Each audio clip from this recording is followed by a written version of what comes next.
This episode is about the movie Coraline, based on the book by Neil Gaiman, an author who has been accused of committing sexual assault and abuse. In this podcast, we'll be focusing on Coraline as a work of art, separate from the other actions of its original creator.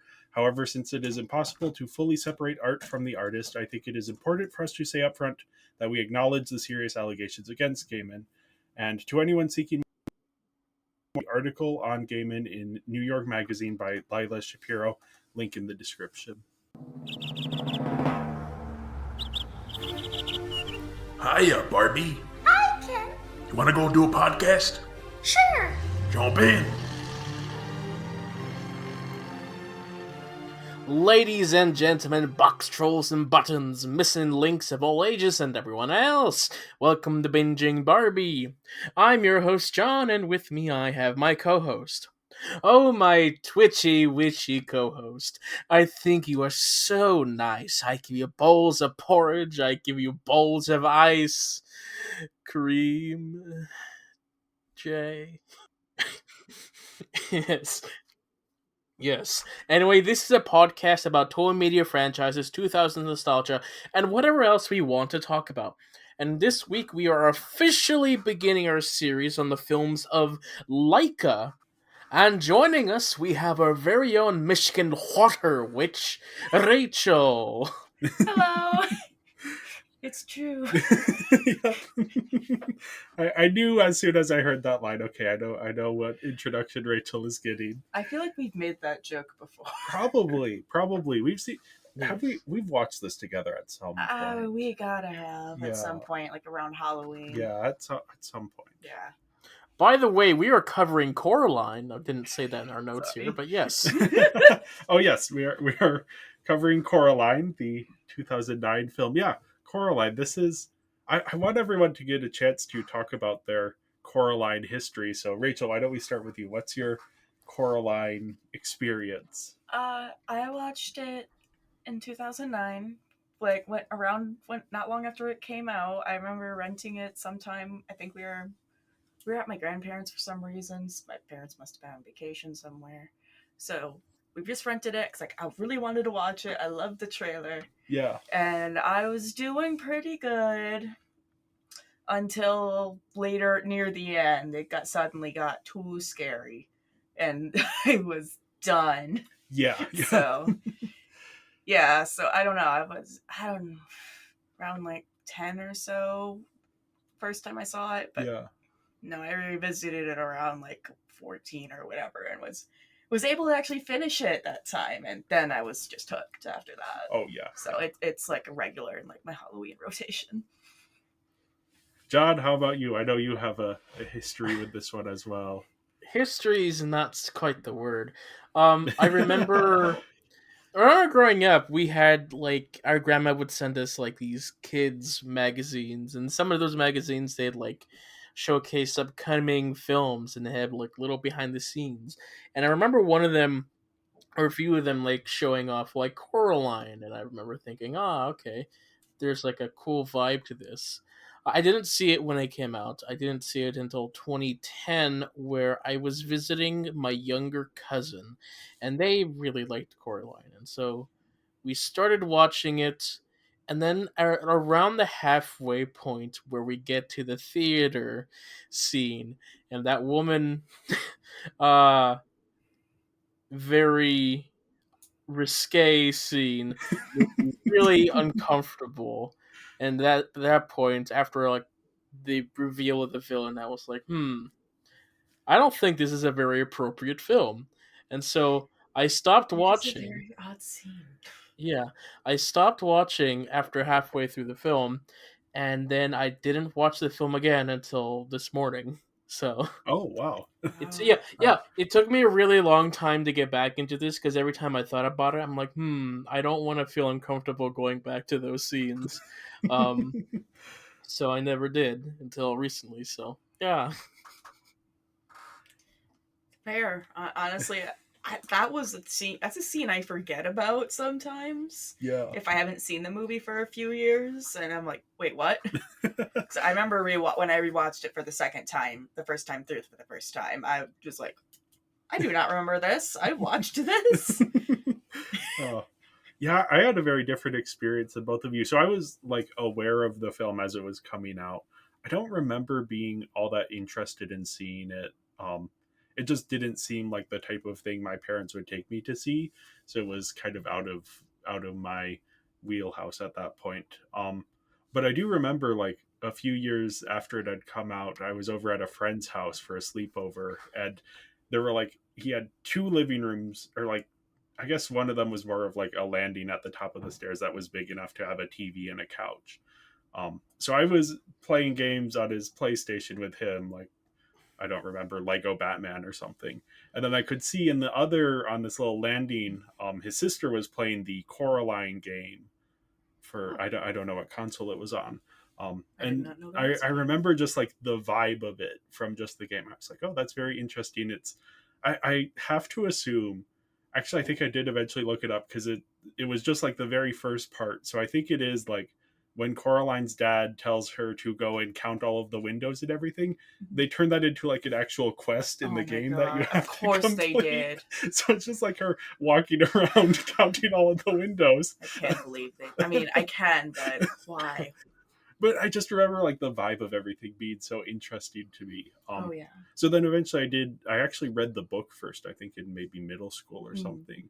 And then saw that Coraline was on Netflix when I was like 15 or 16 and watched it and was like, oh yeah, this is awesome. Definitely at the point where it was no longer like, I mean, it's a creepy film no matter what age you see it at, but I Oh was yes. not watching it as a kid, so I had a different first experience. I will Yeah. say I have also read the book, but I didn't read it till I don't know, sometime in college. Okay. So, and I honestly don't remember a ton. I know there were some similarities, but I know there's also some big differences. Yeah, I actually just reread the book. I borrowed it from the library, so as to not financially support Neil Gaiman. Yeah. But yeah, it does the similarities. I mean, the book is so short. Like Right, the it's not audiobook that was long. 4 hours long, and Oh, that's wow. already going pretty slow. So yeah, the movie is doing a lot of expanding and Oh yes. filling out details, and like in the book she only visits the other world twice. Is that what it is? It's only two Yeah. trips? Yeah, the first trip, everything from the first like 3 or 4 trips happens just in the first trip in the book. Okay. So she goes to all of the Yeah. different neighbors and stuff. Yeah, no, I do kind of remember Yeah. that, which that does kind of make sense. Yeah, and there's other little differences. Honestly, they aren't that big. They are very, very similar. Yeah. I mean, the biggest one is that YB is not in the book Yeah, at all. yeah. Honestly, I feel Yeah, like. they add that character. But yeah, for some context, I do want to warn people, if you haven't heard the story of how Laika was founded, it is a little bit shady business practices. So just know that going in, if you have like a rosy view of Laika, you may not have after this summary here. I'm not sure if I am familiar with Laika's beginnings. Yeah. Oh boy. So in 1975, the American stop motion animator Will Vinton founded Will Vinton Studios, and over the next 30 years, they would produce animated shorts, TV shows, and do effects work for other studios and other productions. And in the late 90s, Vinton wanted to move into producing feature films, so he started bringing in investors, most notably Nike co-founder Phil Knight. And Knight's son Travis had worked as an animator for Vinton for this studio. And in 2002, Phil Knight became the majority shareholder in the studio, kicking Will Vinton out. And then Travis Knight became a member of the board despite not having any experience on the board, and would eventually become the company's president and CEO. And in 2005, the company was renamed to Laika. So obviously we don't know everything about what happened behind the scenes, but it does very much look like a billionaire bought his son a company, so because his son was interested in doing stuff with the company, and they kicked out the previous owner of the company in order for that to happen. Yeah, it's just nepotism. Yeah, That's just I business. do think like, because he is an actually like talented animator and he has directed several films and they are good. And it is also like, I would rather, if the son of Nike is going to be using daddy's money for something, like funding stop motion animation, which is not a thing that a lot of money gets put into generally, and like there is no way Laika could exist on its own. Their films aren't quite profitable enough to do that. So it is like, yeah, they're making good art, but then it's also like, oh, this is being like the history behind it is a little bit icky. Um, so yeah, I am of two minds of that. But yeah, their films are excellent. So just from that perspective, it's like, okay, yeah, I think yeah, who knows what Will Vinton would have done? I think he did make his own studio later, but never was able to get much off the ground. So who Yeah. knows? Alternate history, what might have happened there. At least we got good movies out of it. Yep.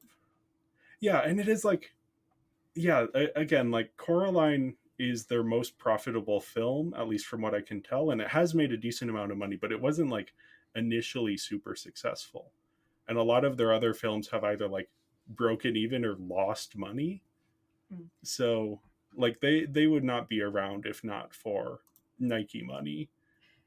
Yeah, I think it kind of gained a bit of a cult following, similar to like Nightmare Before Christmas. Because Yeah. like, if you go to Hot Topic, you might find a few Coraline stuff around. Oh yeah, Like, it's just a little bit. definitely yeah, It's because around. its initial like release, it looks like it was just kind of profitable, but then on Yeah. DVD, and then to the point where they recently did a re-release for a few weeks, and it made $50 million, which is an insane amount of money for a re-release of a film from 2009 to be making.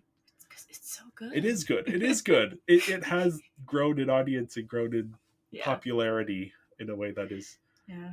it's very deserving of it. Yeah. It's a shame that it didn't make money when it came out. I mean, it made some money. Yeah, I but obviously don't know how much, but yeah, it wasn't a huge. It wasn't doing like Pixar money. Even with the re-release, it's nowhere near what Pixar yeah. pulls in with one of their movies, or Illumination, to bring up a company that's maybe a little less artistically.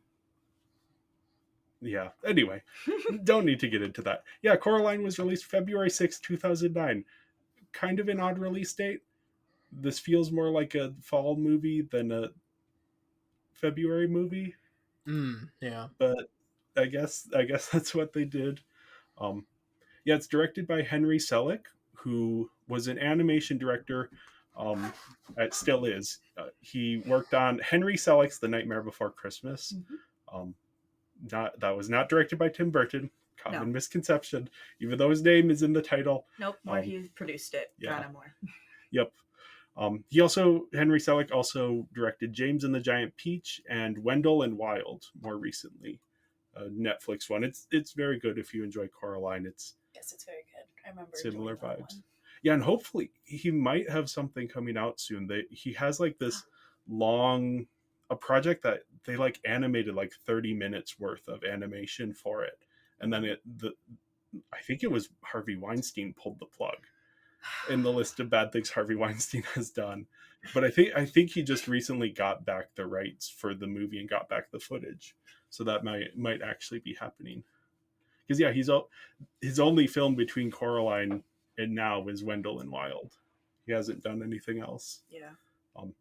But yeah, it's also written by Henry Selick, of course, based on the novel by Neil Gaiman, with music by Bruno Coulais, who is a French composer, has mostly worked on French films that I have never heard of. But he also did the score for Wendell and Wild, so apparently he worked well with Henry Selick. And then also did several of Cartoon Saloon's Irish folklore trilogy, so that's Secret of Kells, Song of the Sea, and Wolfwalkers. Sort of an Irish animation studio that is really excellent. I was considering, in thinking of potential series to do, two of my ideas were Laika and Cartoon Saloon. So for this podcast. So yeah, I thought, oh, that's interesting that that's the same composer, and I hadn't ever realized that. Oh, I like the music. Yeah. So John, what's the plot? Yeah, so going into the plot here, we have Coraline, who is a young girl who just moved with her parents to a particular dreary Victorian house turned apartment in Oregon. And her parents are somewhat neglectful and treat her as a nuisance. And while exploring the house one rainy day, Coraline comes across a small door in the parlor.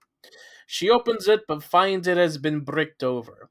And that night she goes back and finds the door is now a portal which takes her to a parallel version of her house.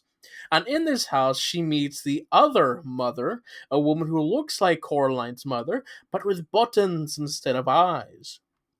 The other mother is attentive towards Coraline's wants and needs, and over the course of the next few nights, Coraline visits the other mother, having magical little adventures with the other residents of this alternate dimension. The other mother offers to let Coraline stay permanently on the condition that she sews buttons into her eyes. And Coraline finally realizes something is wrong and tries to escape back to the real world, but the other mother traps her in a mirror. And Coraline meets the ghosts of 3 children who let the other mother sew buttons in their eyes, trapping their souls in her world. And Coraline escapes but realizes that the other mother has kidnapped her parents. And so she challenges the other mother to a game, searching through the other world to find the eyes of the dead children and her parents. Though successful, Coraline realizes the other mother will never willingly let her go, so she tricks her into opening the portal to the real world. And Coraline makes it through and locks the door behind her. Her parents, of course, have no memory of being kidnapped. And that night, Coraline is visited by the ghost children. They thank her for saving them, but warn her that the other mother will stop at nothing to find the key. And so Coraline goes to drop it down a nearby well. And the next morning, she has a gardening party with everyone from the building. The end. Yeah. That's a very condensed version of it. Yeah. Very yeah. condensed. Yes, there's stuff which we can get into as we talk about the story. But yeah. There's a lot going on. Oh yeah. From the first moments of this. Oh yes. Like the opening credits are brilliant in how they are setting up everything we're going to see throughout the story just tonally. Like I can imagine, since this is an animated movie, and this always happens with animated movies. I was reading reviews on Amazon for the recent Memoir of a Snail, which is an R-rated animated film that recently came out, and the top review was like, "This is not appropriate for children." Well, yeah, because that's not how animation works. Because it's rated R. It says so on the box. But yeah, anyway, I imagine there were parents who took their young children to see Coraline, not realizing what it was going to be. So to start with this like this intro that is like so dark, yeah, you immediately get the parents of the theater, like, you're letting them know, hey, this is going to be a little more intense. If you need to take your kid out now, take them out now before they get invested in it. But then we're also watching like the craftsmanship of the other mother building this or creating this doll, which is helping us as the audience focus in on the craftsmanship of the stop motion animation.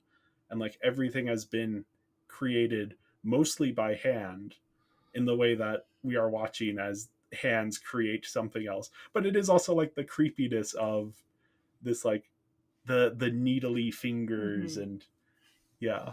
There's also just gonna go back to yeah. When I saw this movie with the trailers and stuff. I actually did not get that it was going to be a horror movie. I was just like, oh my god, I love this world. Oh no, there's something wrong with it. But I didn't catch it till like actually watching the movie. Yeah. And like really getting that. It's like, oh no, this is creepy. But like I was okay with it until she got really spidery. It's basically when I was just like, no, I'm done. Yeah. But yeah, sorry. So the intro, the other thing is there's a lot of information there on just what's been going on, like what she's doing. Yeah. And it's very subtle. Like if you don't know what you're watching, you just kind of just see this opening of this doll's transformation. Yeah. But yeah, learning that it's like all of these things are being intentionally done to lure Coraline in, and to like there's some connection between what the doll sees and what the other mother is able to interact with.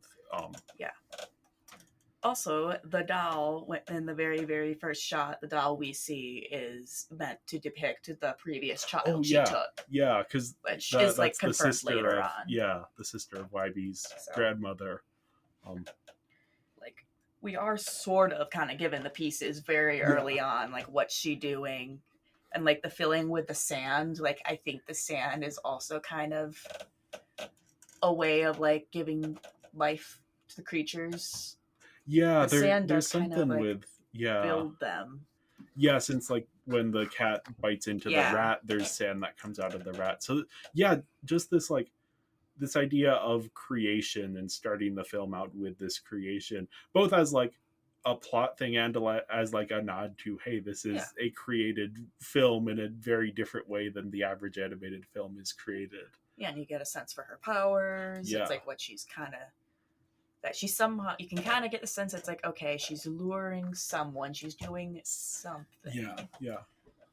I'm curious, John, do you remember watching this the first time, what your reactions were to the opening credits? I Or mean, even that would have just been, this time. that'd be like 15 years ago. Like, I probably had like a general sense of like unease or creepiness, but no, I was like watching the opening. It's like, okay, what's going on here with this, like the weird metal spiky hands and like the family friendly gore of this doll ripping out the innards and such. I was like, huh, interesting, creepy choices. Now that I'm adult and I can handle this sort of stuff, it was like, yes, cool, interesting animation, well done. Yeah, Oh, the animation's yeah, beautiful. yeah. We'll be talking a lot about the animation here because it is the amount of effort that went into all of it is just phenomenal. I will say though, the partly that like just the sewing animations there are some of my favorite. So just in some ways, I don't know, the opening scene is one of my favorite parts. Oh yeah, but no, there's so that many is good parts. completely fair. And it's even doing stuff which you don't notice this when you're watching the DVD at home, but there's the shot of the needle going through the button towards the camera because this was actually in 3D. Oh, it was. Which we'll talk about that when we get into animation because that was a very complicated process to do stop motion in 3D. But that's like introducing you to the, hey, things are going to occasionally be popping out. So here's this like needle going directly for your eye. Okay. Oh boy, that's fun. Yeah. I did when they did the re-release last year. I did go and see it in 3D. Unfortunately, the projection was not ideal, so it was a little hazier than I would have liked. But if I get the chance to go again, I definitely will. But yeah, no, this is like, I love fairy tales, and Coraline is a top tier dark fairy tale. Yeah, like, I don't know if we want to get into it right now, but there's a lot of Alice in Wonderland vibes going on in here. Mainly the tunnel portal / well. The cat. Yeah, the cat. Yeah. This other world that is like strange and wondrous. Yeah. And yeah, it definitely starts as like familiar. Yeah, it's pulling those elements from reality, and then like this one, the take is, well, what if then there was something sinister underneath all of this? It's just, it has so many of the things that I love about fairy tales, which is like there's a logic to the magic in the world that's never fully explained, but which still makes sense to us as the audience. Yeah. Like on an intuitive level of like, oh yeah, when the other mother says, oh, I'm going to sew buttons into Coraline's eyes, you're like, oh, that is not a good thing to be happening. I don't understand what it means. Even now, looking back at it, I don't know what the lore behind the buttons in the eyes is, what that allows the other mother to do. But I understand that is a bad thing to be happening, and somehow it is related to the other mother, like stealing the soul. Yeah, see, that's the thing. It's like she's feeding off of them, but no, I don't understand the purpose of like, the eyes. The mechanics of it are never like walked through, which obviously like that would be a very dark thing for the kids movie to go into the process some dark of that. Stuff in this movie. Yeah. It gets as far, it's pushing the boundaries in a way that I find really fun. Oh no, it's great. It's just, Yeah. it is a little wild. It's like, wow, they got away with that. And yeah, that this other world has been constructed to target the things that Coraline thinks she is missing. But then also that like her powers are not unlimited, Yes. and the longer that Coraline resists, things start to like decay and show their true nature. And you almost get the sense that the other mother, since she has been so long without a child to feed on, that this is like the last of her energy that she is expending to try and trap Coraline. That's and how like I read it. Yeah. as she is using more and more of the energy, the world, she's like having a harder time keeping control of everything. Yeah. Um, Well, and that's partly why she becomes so desperate to Yeah. like, you want to stay here, right? You want to sew up your Yeah. buttons and please, pretty please, please. I was thinking at work today, that scene of after Coraline has defeated her and is in the portal, and like the door is banging, and the other mother is banging on the door, like, I'll die without, like, Oh, that is, shit's terrifying. yeah, that is, even though it's like the villain that you are rooting to not make it through, like, yeah, they're so wonderfully constructed. I love this film so much. John, any thoughts at this point? I know you're less enthusiastic about this. Well, I mean, no, I really enjoyed this now. I'm just saying back then was more of an issue. Yeah, no, cautionary tales make for some fun stories. And so, yeah, it was really interesting watching this, being like, okay, I see like all the desires that she wants, and watching your thing, it's like, okay, if I went through a portal like this, what would I see? What are my desires? I don't know. Right. Would I be I have trapped? never even thought of that, but yeah, that's an Oh. interesting. Yeah, Oh yeah, no, it's interesting. It's like, what would mine be like in a way? yeah. And I guess since I didn't watch this as a kid, I don't have that same. I've always watched it from a little bit of distance from Coraline. So maybe that's why. But yeah, I hadn't ever thought of that angle before. Yeah, what would my magic world be that would try and entrap me? Yeah. And would I be able to figure it out before it was too late? Yeah. I mean, obviously, this is the type of thing where if you have read a fairy tale, then you kind of know that something is wrong. Yeah, see, that's the thing at the same time, especially after seeing that movie. I'm like, I can't imagine myself finding a parallel world with people with button eyes and being like, yep, sounds good. It's too good to be true. Or whatever, and just be like, no, this is off. I can tell you're not my mom. Yeah. Like, it's like, no, this isn't, something's wrong. Even though it's fun, it's not right. Yeah. Which I do think Coraline is aware of that, but she's kind of like seeing how much she can get out of it. Yeah. In a way. I think she doesn't like consciously realize something is horribly wrong until her last visit, but I feel like there's something in the back of her mind throughout this that's like something isn't like you even see that like visit. Yeah. Sorry. Yeah. Or like, yeah, her last visit before she goes back to look for her parents. I forget. I think that's technically the third visit, I believe. Might be. Third or fourth. I don't remember. Yeah. Yeah, I think third. There's 4 visits total. I could be wrong. I just watched this morning, but I could be wrong. Yeah, I do think it is 4. But yeah, no, there's like moments before then, like when she's talking with the other YB before they go and see the mouse circus, and she has like this moment of like, did it hurt when she made it so you couldn't talk? And then before she could get an answer, the balloon shows up, and it's almost like this distraction from keeping her from thinking too hard about it. And I think that's kind of another one of those hints that's like the other mother is always watching and always controlling the world, because she saw that and was like, nope. It's like, shh. But yeah, even like you bring up the different trips, and like this is so well constructed from a pacing perspective of like, yeah, you have these 4 trips, and like the first trip, I always forget it's very early in the film. Yeah, no, it is. And then like it's before she has had like a conversation with all of her neighbors. I always think it's like, oh, she meets all of the neighbors and then but no, she goes to the other world right away. So you're getting right into it. But then yeah, we keep going back and forth, and we're seeing the contrast between the two worlds, and Coraline's experiences in the two worlds, and the drab, colorless dreariness of the real world compared to this vibrant and exciting, and everything is made for Coraline. And yeah, as she's like exploring and meeting her neighbors in the real world, then she's meeting these idealized versions of them in the other world, and we're seeing the contrast between the two.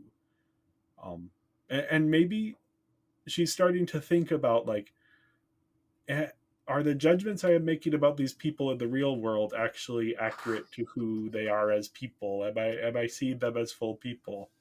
Which I think that's the message of the movie. We'll get into that. Yeah, in we a can bit. get into that. Does it say that? I'll get to Oh, it we later. can. No, we can get to it when we get to it. Oh, I mean, we're talking about it now, so we can jump in right now. I don't know if you're thinking of the same thing. Oh, I okay. am or Okay. Oh. Well, yeah, we can instead then talk about all of the clever little details, like the bugs in the other world. The bugs. They're just like all over the place, and they're just like subtly foreshadowing that, like, the other mother's true nature. She's a spider. Yeah. or a spider-like creature. Yeah, there's something going on there, which I don't remember that being in the book, and I just read the book. I think in that, I guess it does have that motif, but the bugs aren't nearly as present of an idea throughout. I think just because it's not visual, so they aren't like planting the foreshadowing the way that they are here. Right, and I don't think she's as specifically like spider-like, but like she's creepy. Yeah, I think she's described as like metaphorically spider-like rather than literally spider-like. Yeah, it's like, I think she's different. I feel like she was like more human in the books than creature. Yeah, I don't remember exactly. Again, I apparently wasn't paying close enough attention when I got to the end, but I wish I had reread the book recently. It is good. Like that's not to get into the Neil Gaiman thing, but that is one of the very unfortunate things about the situation, is that his books are very good and very loved, like and smart in how they approach characters in a way that is like, oh, that is not reflective of the person. So yeah, we don't need to. That's a whole discussion that is beyond the scope of this podcast. But yeah, John, what are your thoughts as we're walking through the plot here? Anything like where specifically do we want to take a look at? I mean, yeah, I guess talking about just the structure of it and the different visits, and as the way that it explores this house and reveals information. I think it was told really well. Everything was like revealed at the perfect moments. Like it didn't overstay its welcome. It wasn't too rushed. It was just things unfolded the way they needed to, and it worked out really well. It was a pretty easy watch through. I wasn't bored at all. Pacing's very well done. The first, not the first visit, but pretty early on in the movie, there's almost a sense of when she's exploring the house that the house is guiding her to different rooms. Yeah. So there's almost a sense early on that the other mother is already influencing something. Yeah, that there's some kind of supernatural force. Also, there's a fairy ring around the well. Yes. Since we're talking about the beginning of the movie, she does find a well that has a fairy ring. So that's not suspicious at all. Yeah, there's a lot of like online discussion about what exactly is going on. And for me, I'm kind of like, the fan theory stuff I find much less interesting than like the thematic stuff. But I think just as like set dressing or tone setting, like stuff like the fairy ring works very well as like, hey, there's something supernatural going on here. And we're not going to explain if this directly relates to anything else that's happening, but you're you're at least a little bit aware that there's more than meets the eye going on. I highly believe that it does. Okay. And I'm not going to get into it, but I too much right now. But I do believe that that is another way into the other mother's dimension. Okay. Yeah. It seems like that could definitely be the case because the cat talks about how there are different ways in and out. There's also a comment YB makes about if you fall so far, you see a sky full of stars. Yeah, And so there's like it's also always that night down there, in which the is intro where we see her release the doll out the window. We see this, we're in this void space within there's this sky full of stars out in the distance. oh yeah, That she sends the doll out through. like sending it up through the well. Yeah. And then we have the parallel of like the moon and the button going over the moon and then the well. I love it. Yeah. There is definitely that's one of the fan theories that I can get behind a little bit more. Some of the more out there fan theories, I'm like, okay, that's you're starting to butt up against the actual themes of the movie in a way cat is YB's dad.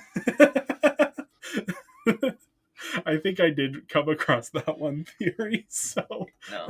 I've seen a lot of the theorizers videos on it, Yeah. so I will, like, just as a disclaimer, some of my ideas may be based on that, because it's been a long time since I've seen that, so I don't remember all of his things he said. Yeah. This is a popular one for, like, fan theories in the way that Spirited Away is another one. Mhm. Where it's like, I think it's just because these are darker or more complex films that people see as a kid and then revisit later on, and they're like, Yeah. wait, there's more here. Is there even yeah. more that I'm missing? It's like, okay, at a certain point, I think you're just making a fan fiction of what you wish the story was rather than actually engaging with the text. But I that's fine, I guess. I could Bring that shit to Archive of Our Own. uh, It does exist. yes. Yeah, I also just like in thinking about the message of this film, like this is a coming of age story in that Coraline is growing and learning to take more responsibility and be brave and do the difficult thing. But I think like a lot of coming of age stories, it's also a coming of empathy story. Mm-hmm. Because like when you are a kid, kids are just kind of inherently selfish.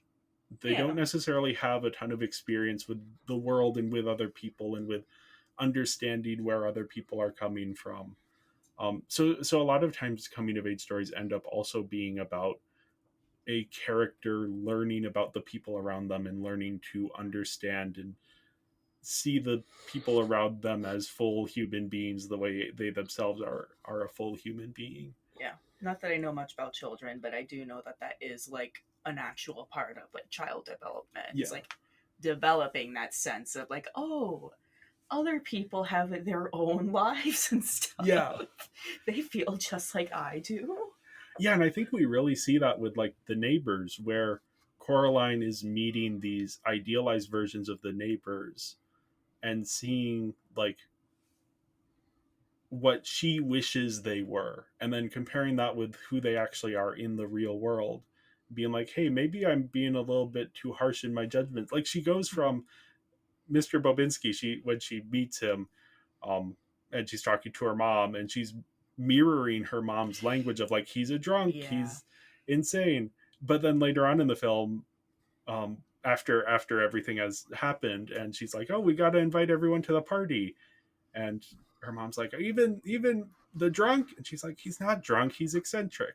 It's like, oh, you can tell Coraline has grown since the start of the film, that she's no longer thinking of her neighbors as like these crazy people. She's now like, oh, these are like artists who have, I mean, they are crazy, but not in a pejorative way. She's right though, but it's like, they're eccentric. She has very eccentric neighbors. I'm glad you mentioned the parental influence though, because I was going to say, just to cut Coraline some slack, that some of those negative interpretations are coming from her mom. So it's like, to be fair, when you just hear your parents who you're always around and who are in charge talking that way about an adult you don't know, like you do just kind of internalize it. I think the big one is YB, because her parents aren't influencing. They don't even know him. No, but she is still like having that immediate judgment of him. Yeah. That then like through her interactions with other white people realizing, oh, this guy not talking isn't actually better. No. It's worse and Yeah. is mean to him, and maybe I'm being a bit mean to him too. She's so mean to She him for is. no reason. Like I Yeah. will say at the very, very beginning, the first encounter, I would have also been scared at first to be like, Yeah. what the fuck is happening? But like once he's like starts talking, I'd be okay. Yeah. So that's part of me. It's just like, come on, girl. He's just being yeah, he scared you, but he's just being friendly. Yeah. Yeah. Yeah, and I think one of the things that the book hits this a little bit more, but I think is in the film of learning to value the dreariness and the boredom of Yeah. real life versus the constant stimulation of the other world. Maybe there's even a parallel there to like technology use, which is definitely something that I could learn as a lesson. But like, yeah, allowing Coraline having to learn to allow herself to experience things that aren't necessarily always fun all the time. Well, and just also there's a sense of like she needs to learn how to entertain herself because Yeah. her parents are very busy with their work. Yeah. Which is also a very interesting thing. There's the whole parent-child dynamic in this movie. Yeah. There's a lot of things that are unsaid and unknown but that are hinted at. Yeah. I think it's a very smart portrayal of Oh yeah. a parent-child relationship that is not abusive but is not fully working out.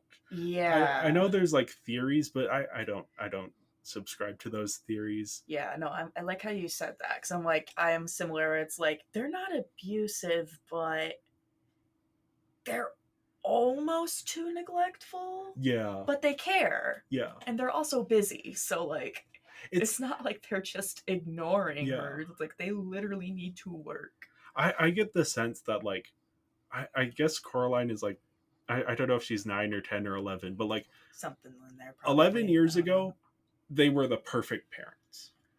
And they just doted on her and they were wonderful. And then like over the 11 years as she's grown up, because you have things like the Dad's Little Song, which is such a cute little thing, and like, oh, you could just imagine him being like, twitchy yeah, that's a thing that he invented for her that would sing to her. And then like, you know, over the 11 years they've gotten more tired, there's more stress, there seems to be some kind of like financial trouble as well. Yes, like they've moved across country, which is very expensive on its own. There was this accident that happened which we don't know anything about. That was something I was going to mention too. The accident is very interesting, how we don't get much information about it. Yeah, and how Coraline seems to kind of blame herself for it, and the mom is like, well, that wasn't your fault, but in a way that's like, yeah, she said that, yeah, there's something else going on there which we don't need to know as the audience. It's just like, but it's very interesting. That's like, oh, there's history here. Yeah. So yeah, it's like these parents who they are trying in a way, but they aren't doing enough, and you understand it because it's like, oh yeah, they have this stress of work and financial stress of some kind, and like they are imperfect for reasons, but they are still imperfect. And that Coraline has to learn her lesson of like, oh yeah, my parents are not infallible, but at least they actually love me, and like maybe them paying attention to me is less important than that they love me, and I can find a way to build a community with the other people around me to kind of and be a little bit more proactive about like engaging with her parents and getting her parents to do stuff. I love the moment when she calls her mom out, because her mom is talking to her about, oh, I'll make this up to you when if the catalog goes well, then I'll make this up to you and it'll all be all right. And Caroline says, you always say that.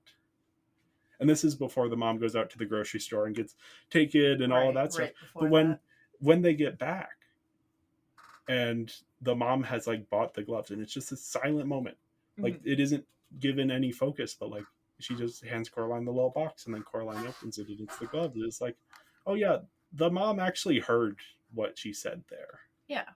And was like, oh, I messed up and I need to do something about that. And hopefully that's like the start of a change, because the parents do also need to learn a lesson here, and Yeah. I don't know that they do, but hopefully that's like the start of a lesson that they are learning. No, I will say I'm not always wild about how they talk to her. Yeah. And that's where it's in that weird gray area of like, it's not abusive, but they're very dismissive. Yeah, it's just, I don't like how you all always talk about her. I get it, you're busy, but even when you're not working, it's like, okay, you could try to listen to her a bit more. I think this is a movie that is going to get like a second life in about 5 years, when the kids who were, I guess, just any kid who was a kid during COVID, especially an only kid,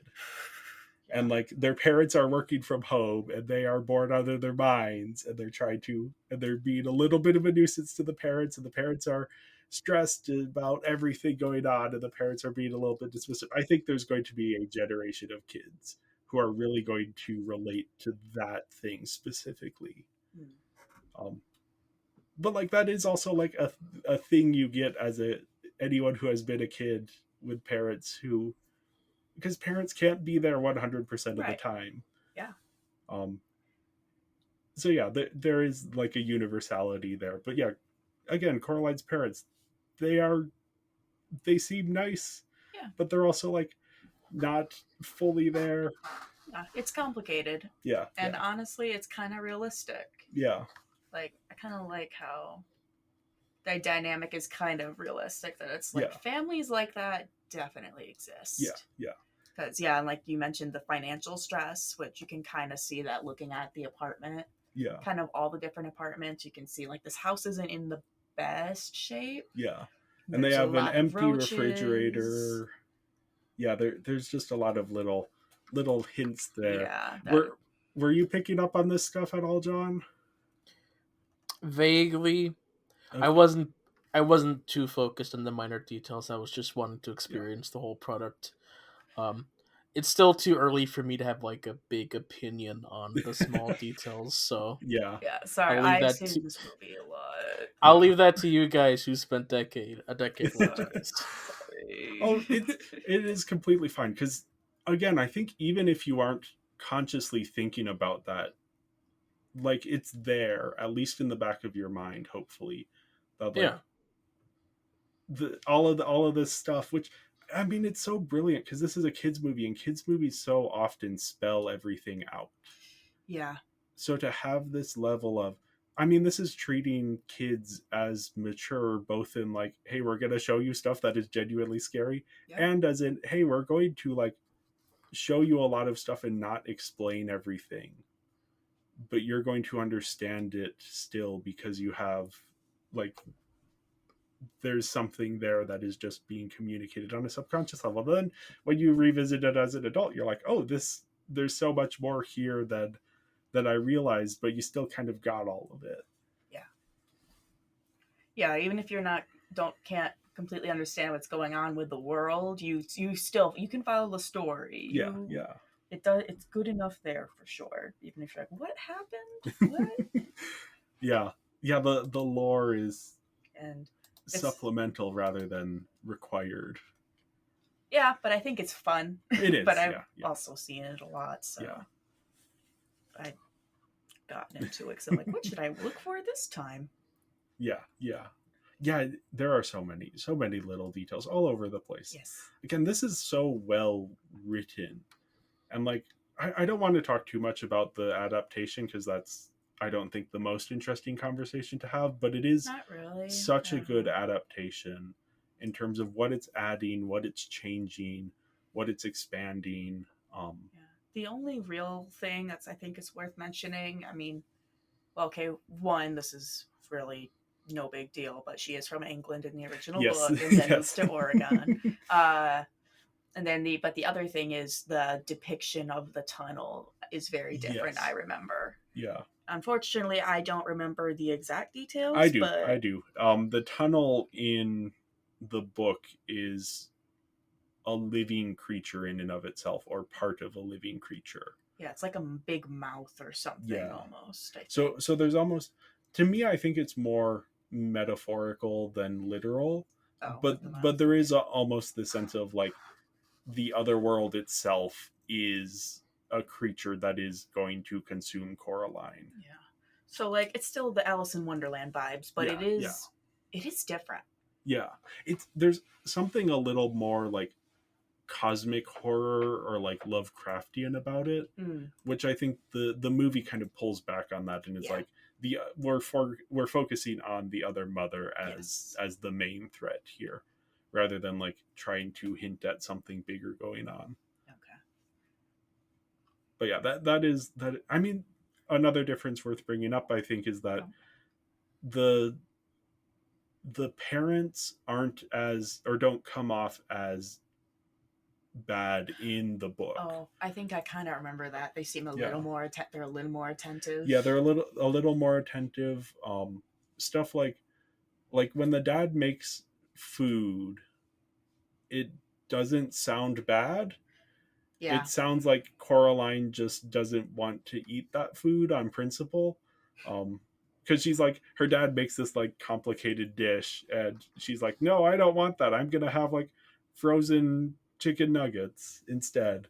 But yeah, it's like, oh yeah, she's a kid, she's not gonna want, rather than like in the movie it is literal like slop. It does not look good in any way, shape, or form. And the mom doesn't talk like positively about the cooking either, which is very interesting. And that's like in the book it is ambiguous if he is making something well and Coraline just doesn't like it, or if he is just bad at making things, and so that's why Coraline doesn't want to eat it.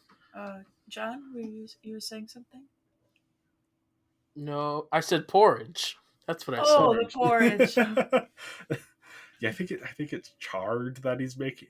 It looks disgusting. I mean, there's a couple things on her plate. It could be like a weird porridge and also char. I don't know.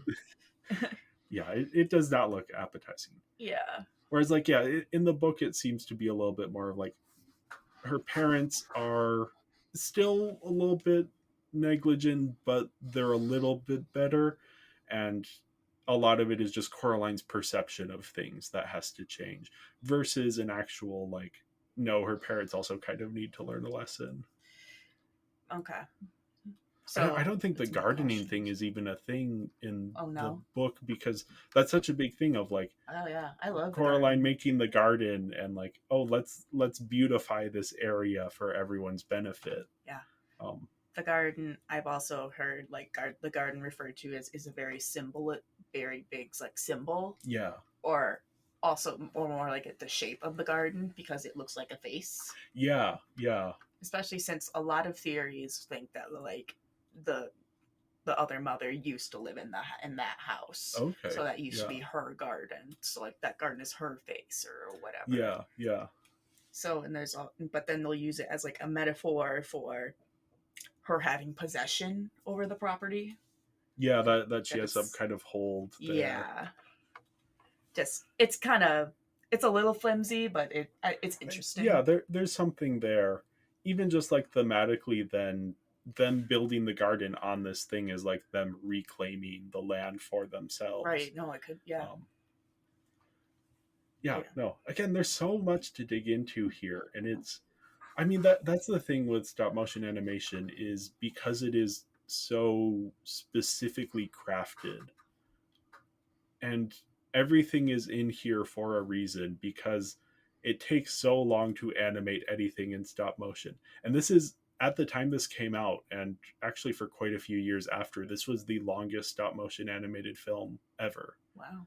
At 92 minutes. Oh, okay. Right. Yeah.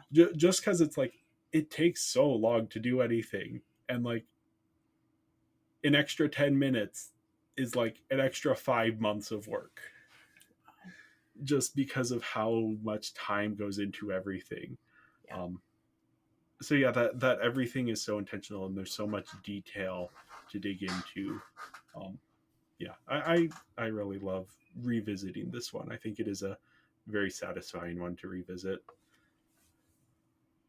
All right.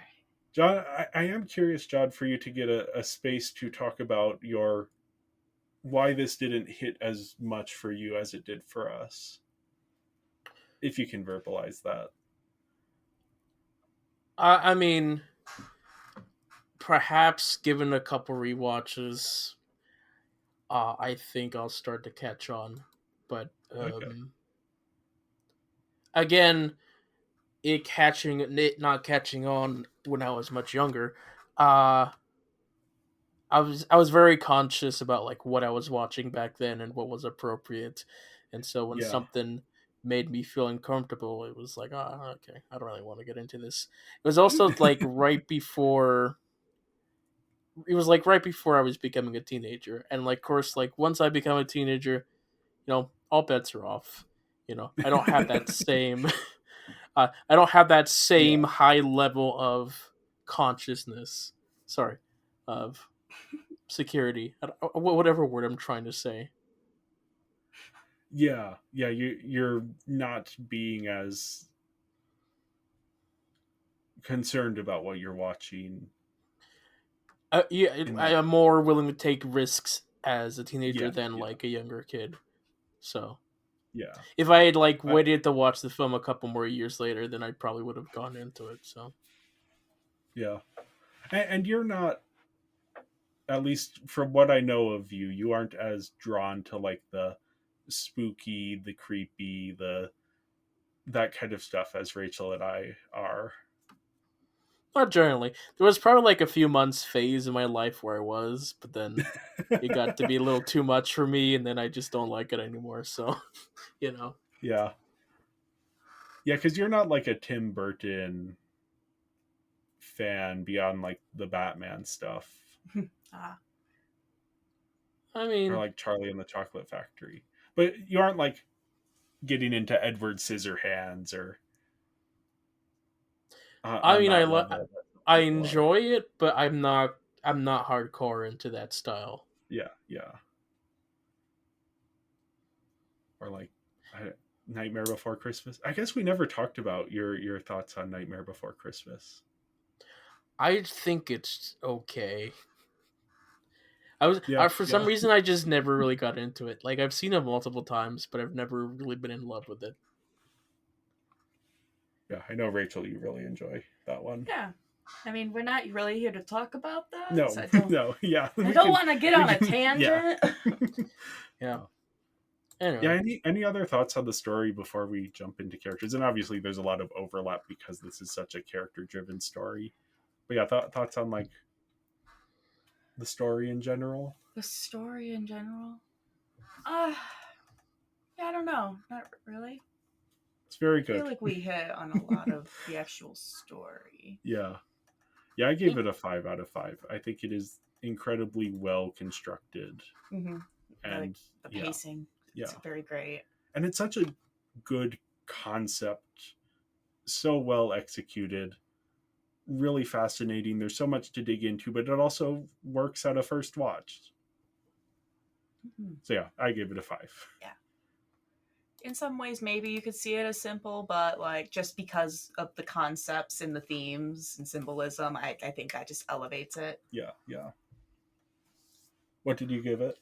Oh, I gave it a 5 still. I give it a 3.5. I think it's very good, really well done. I don't quite have the same history as you guys, so it's not at that level yet. So Yeah, no, that's fair. Well, yeah, on to characters here. Coraline up first. There she is. She's just such a good protagonist. Yeah. Like, she's smart and brave, which is Mhm. what you want from a protagonist in this kind of thing. And she's like curious about the world and the people around her, so she is going to do like the exploring stuff. Yeah. But then there's also like she does have flaws. Like, her parents don't treat her super well, but also she can be somewhat of a nuisance. Like, you understand why the parents are a little bit frustrated with her. She is a child. Yeah. Like, she just is a child. Yeah. I feel like she's good child representation. Yeah. But she's also like, the way that she's cruel towards YB is I think it works so well Oh yeah. in her characterization that, like, yeah, again, she has stuff that she needs to work on. Yeah, no, it Yeah. works. I just like, man, I wish you weren't so mean to him. I think it works very well to keep her from feeling like too sweet or innocent. I guess. Like, yeah. It's almost that thing of like, obviously, like, she's a kid, so she doesn't, and no one deserves what happens to her in this movie to happen to them. But there is a sense of like, since she's a little mean, as an audience, you're like, okay, well, if she gets like she can experience a little bit of bad stuff happening. Versus like if she was like a sweet innocent little kid who never did anything wrong, it would feel cruel to have her go through this. Yeah, it's It's interesting because lots of horror movies will do that kind of thing, like make their characters flawed or annoying on purpose. Yeah, especially slashers will do this so that it's like, all right, you want all these people to die, right? Because they're annoying. And now you won't feel bad about them dying because they're annoying and they suck. Yeah. Except for like the final girl who's like pure virgin angel. Or and you watch horror movies that don't follow that structure where it's like... Yes, not all of them follow that, of course. But you watch those ones that don't, and it is more upsetting because you're like, oh, these are nice people. I don't want to watch them die. But it's also more realistic. But yes, it is like, those are like, but no, this is like, I think they're doing the right amount of like, okay, we're going to make her like a little mean and a little flawed in a way that you aren't immediately going to, like, you're still going to be horrified by what is happening to her, but you'll not be immediately taken out of the film in the way that if she was like a sweet innocent little 5-year-old angel who did nothing wrong. That might be a little bit too much for then what happens to her. I think that I don't think that has like anything to do with real world morality, like fictional. What we watch happen to characters and what we're okay watching happen to characters is not what we think should happen in real life. But I do think there is like something in your head of like, okay, well, that character was a little mean, so something a little bad can happen to them, and I won't be too put off by it. There are definitely horror movies that play with that theme. Oh yeah. That's a 10. We don't need to go into it. A whole thing. Yeah, you understand, though, why Coraline is so tempted by the other world. Like, you see how boring everything is around her. Mm-hmm. And so it makes sense that she is drawn to this thing that is, like, tailored to her interests and what she wishes was happening. Like, I never feel like she is dumb. No, I don't either. Like I said, I think I said she's very realistic, and I kind of get that. Yeah. Like, she's just curious. She's just doing her best in this situation. Yeah. Just kind of exploring.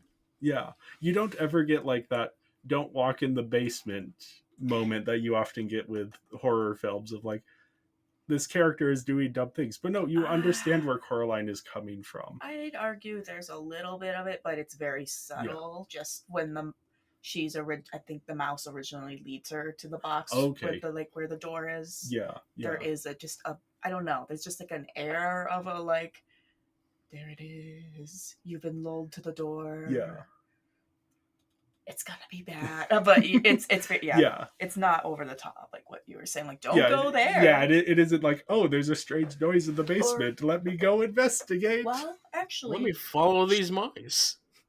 Yeah, but actually, there's technically a warning, but it's after she's gone once or twice. Yeah, that she gets the warning from Bobinski that the mice said don't go through the little door. Yeah, which I'm not. I guess because we don't know if Bobinski actually has any mice that he is training. In the real world? No, real world. We do not know that. Because the mice seem to be in the other world. They're actually rats. They're so like malevolent to some extent. Yeah, and I'm not sure if that's true of all of them or if just like a rat was made to be like a spy for the other mother. Like, I don't know. Or maybe they are all made out of Yeah, rats. It's hard to say. But yeah, there is that, like, yeah, Coraline is getting these warnings, but you do, again, yeah, she doesn't ever feel like she is doing the dumb thing. And I think the smart way they do this is, like, she leaves the other world when she realizes what is going on and then has to go back to save her parents. Mm-hmm. Yeah. I mean, I do think the movie does show a little bit of her hoping that, like, 'cause she's aware that going back is a trap, and she's like, crap, I really don't want to, but because she takes like a day or so to realize, like, okay, they are not coming back. I do need to fix it. That moment in the bed where she, like, puts the pillows and she puts her dad's glasses on the one pillow and then the little neck brace. Yeah, oh, it's so sad. It's so heartbreaking every time. Oh, and it's like she has in the book she has like a mini Home Alone arc of, like, she realizes her parents are gone and she's like, yes, now I can do whatever I want. Yeah, does the book spend more time on that part? It takes her like a day or two to be like, oh, I think something's actually wrong. Yeah. Whereas here it's immediate. Like, and she might need like an hour, or like a lit at maybe at but first. Like as soon as she sees, like, the groceries are that's gone true. bad, she and she's like pretty quickly. Like she has the moment of not realizing that her parents are gone, but then, like, once she starts to realize that her parents are gone, she is not excited about that. Yeah, that's true. I don't know what I'm saying. Oh, no, I'm no, wrong. No, there is, like, that gap between when she gets back and when she realizes that they are not there. Which something. So my partners came in to watch this with me more like in the second half. And she really loved the line when Coraline and the cat are walking in the other world and it starts to fall apart. Yeah. And, like, it turns whiter and whiter and the trees get skinnier and flimsier and then, like, kind of disappear. And she's just like, what is the line? Is it the walking around the world line? But it's related to just how do you walk away from a place and still manage to come back to it? Yeah. Specifically. And it's like, because that's also, it's just so thematically important and comes back again, like after she escapes. That's like, ugh, she ran away from the thing, but she has to come back. Yeah, she has to confront the thing in order to actually deal with it. Yeah. But it's just that there's a sort of double meaning there. There's something else going on with that line. Yeah. But also I do love the cat's response of, like, when you walk around the world. Yeah. Because it's also alluding to the other mother's power running out of power, so the world's deteriораting. Yeah. And even just, like, the size of the world to start with is so small. Right. That and she has to downsize it because she's losing power. Yeah. John, what did you think of Coraline as a character? I think I'd say she's a pretty good protagonist generally. Yeah. Like you said, she's smart, she's curious. I don't know what else to say. She was the protagonist. Yeah. I guess I will throw out another thing where this is hard for Coraline that I can't believe I haven't mentioned, but she's been so uprooted from her old life. Yeah. Like, she's separated from her friends. Like, we have these two friends that were, like, her best friends at school that she's separated from. So that's also partly what's going on here with her. Like, she is kind of a brat. Yeah. But there's also that her parents are being dismissive and they're busy. And also she's alone now. Yeah. And just, there's a theme of isolation that comes up a few times for Coraline and also for the other mother. Which, as someone who spent summers in entire countries away from my school friends, like, that sense of the only people who I know are my parents and I guess my grandparents and other relatives, but, like, there is no one who I am friends with who is my age that I am already friends with that I can spend my time with. So I'm just kind of like, I have to find other things to do.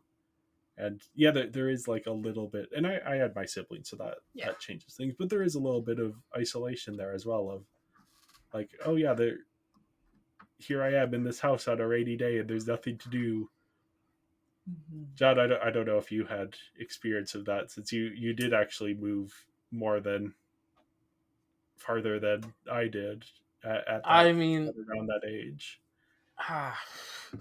hey, like I have those feelings all the time since I moved to college. That's Um, true. That's true. Yeah. yeah, I mean, certainly when I was around the age that I saw this film, I probably had those feelings where I was mostly hanging out with family and such. But yeah, Yeah. yeah, Yeah, that and again, that is something that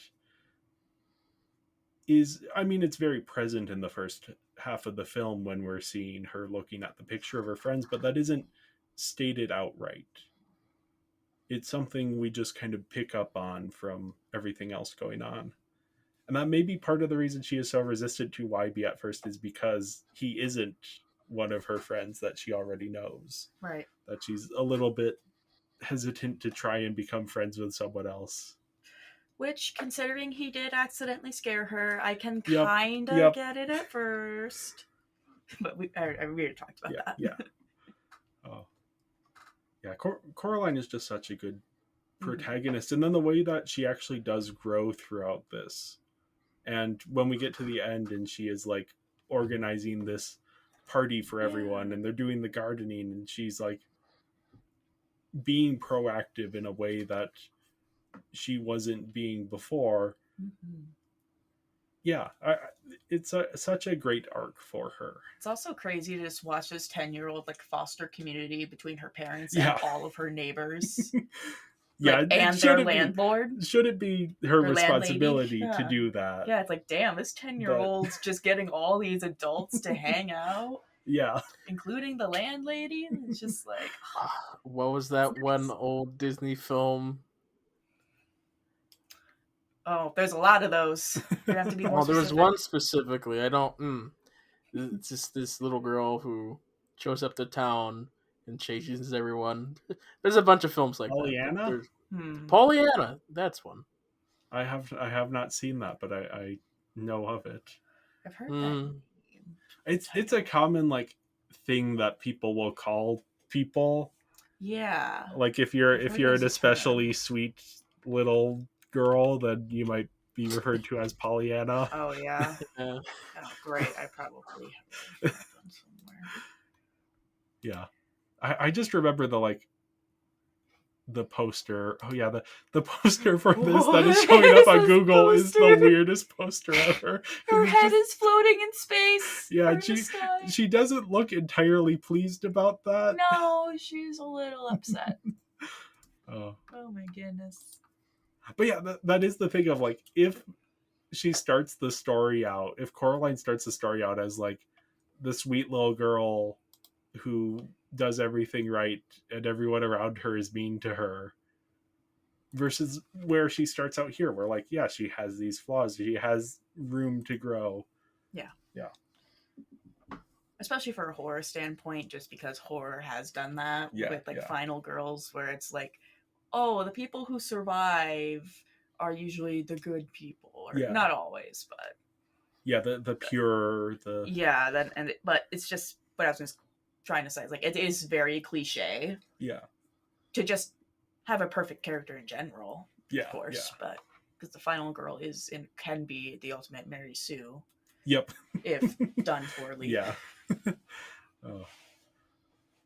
Though generally I don't know that the Final Girl is usually a self-insert. I think that aspect might be missing. I didn't mean in the self-insert way. I just meant at the like, she's perfect at everything and everyone loves her kind of way.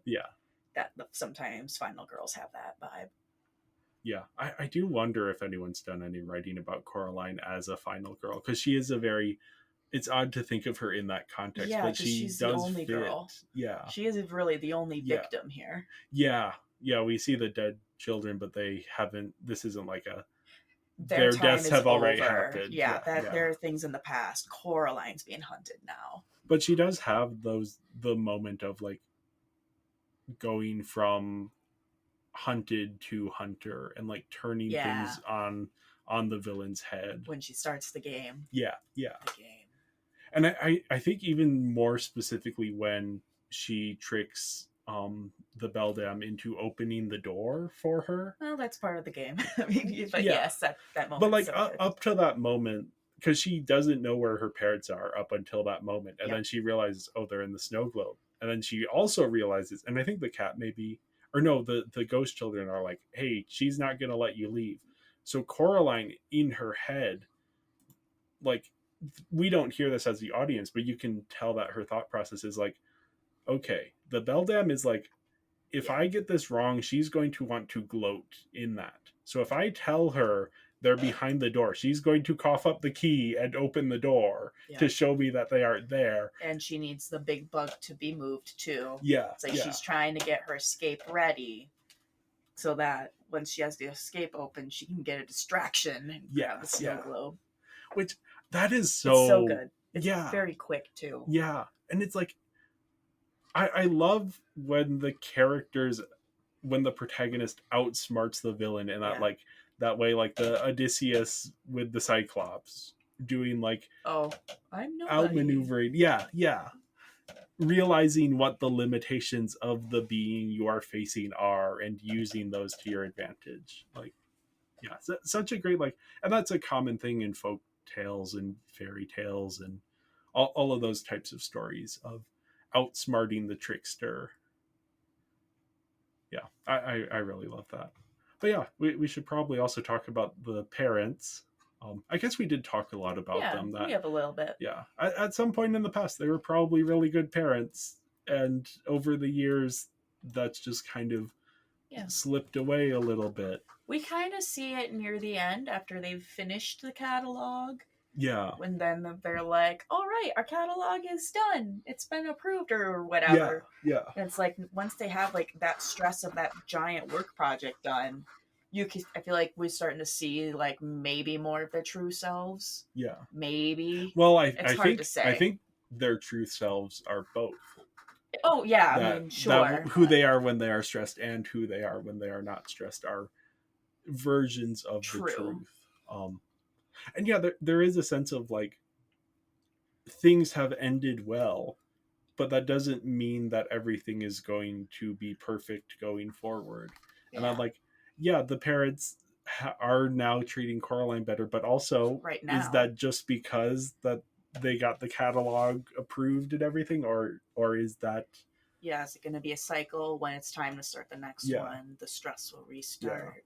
And I think one of the things that Coraline has now done is she is now mature enough to realize, there are I have a community now that I can rely on rather than just expecting my parents to be able to do all of that, which, to be fair, parents should be doing that kind of stuff. Like, the parents have a certain amount of blame to shoulder themselves. But it is so complex in how it is approaching these characters in a way that I find very satisfying to dig into. And that like the parents being neglectful is bad, but it isn't the worst thing that could be happening. But the neglect does open up space for another force to come in and try to lure Coraline away. Yeah, there is almost this implication that's like, if her parents weren't so busy and actually paid attention to her, they might see what's going on. Yeah. But like, that doesn't mean, of course, that they're bad parents specifically, because they too need to get those pages done. Yeah. It's holding all of these different things, and like, there, as much as there is a clear hero and a clear villain, there are also like, you can't say the parents are bad, and you can't say that they are good, because they are both and neither. I will say I'm not a big fan of the mom, but I think that's just because she's just so cranky all the time. She seems like she's cranky a lot.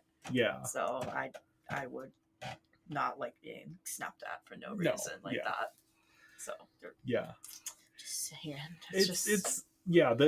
it is like, again, they have a lot of issues that they kind of Yeah. need to work on, and the movie isn't about that, but it's not about that Yeah, either. it's like, well, it is a little, Yeah, because that's yeah.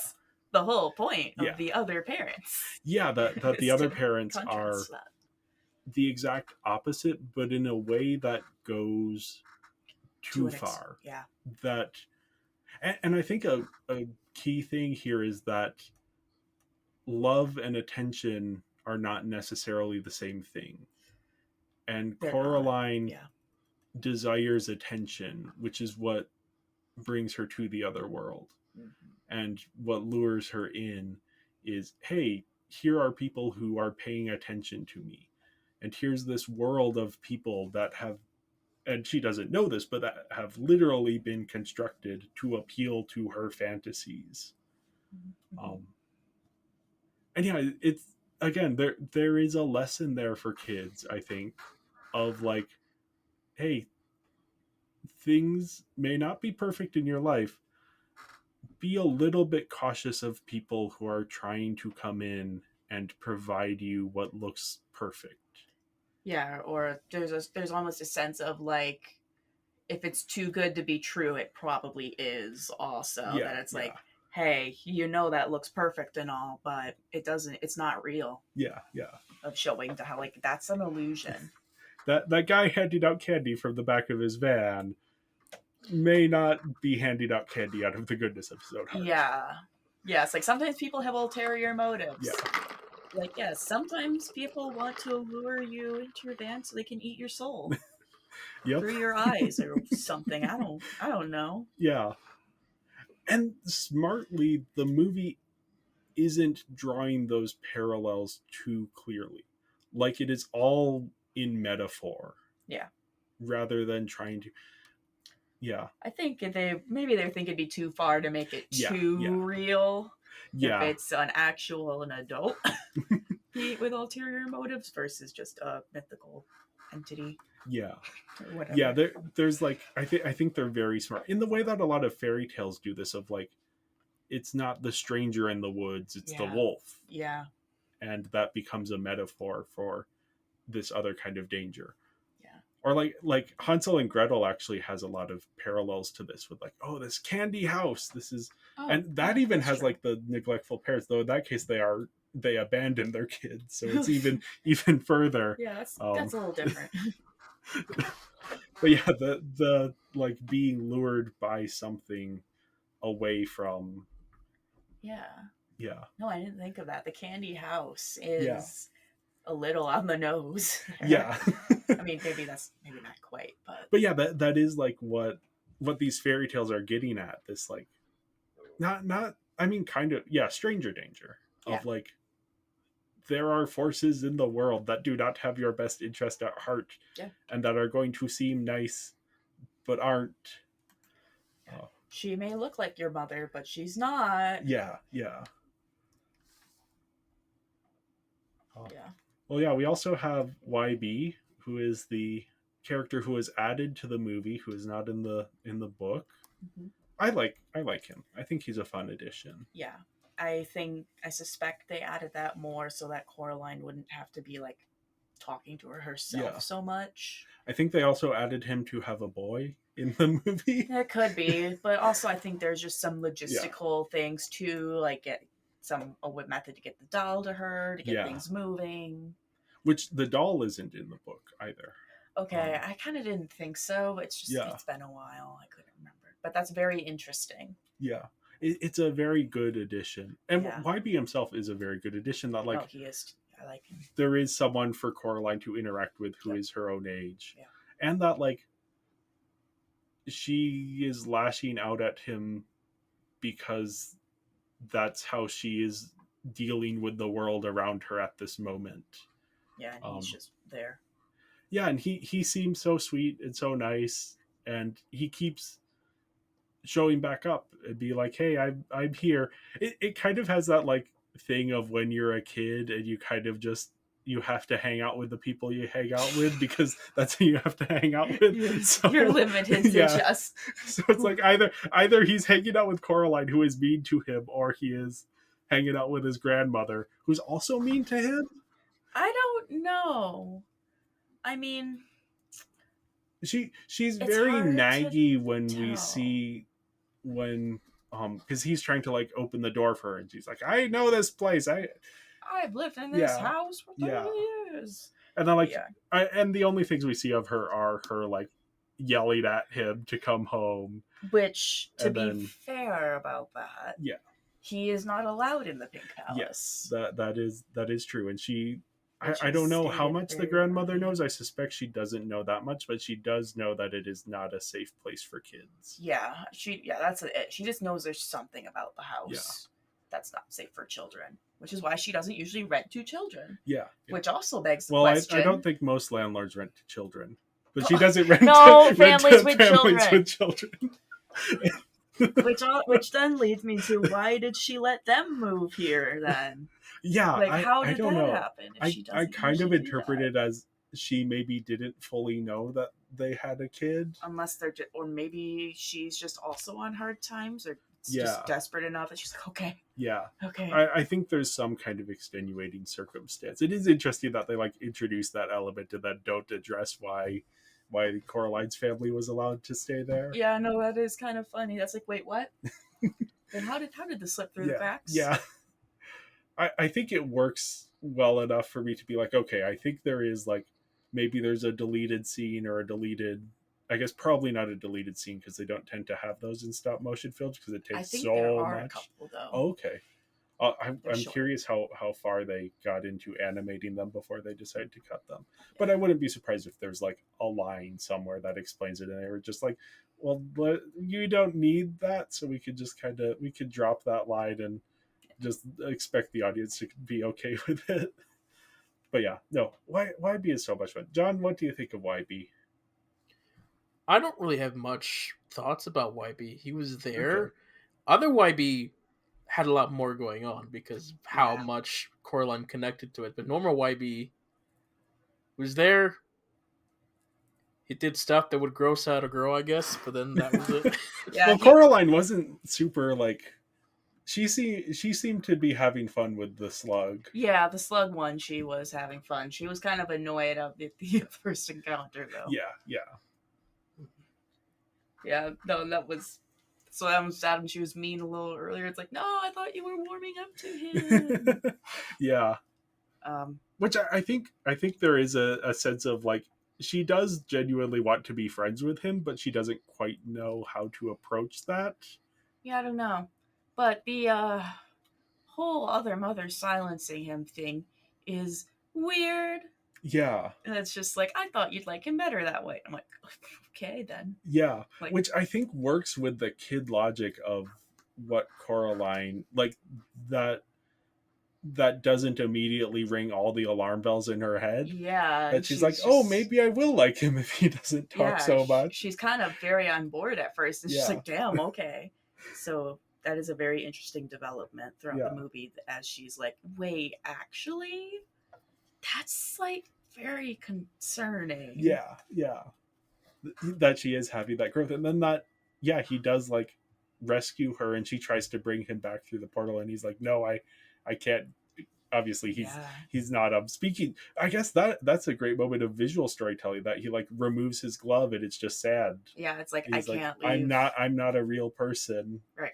But also like, I'm bound to this world in a way. It's like, if I left, I'm just gonna disintegrate. Yeah.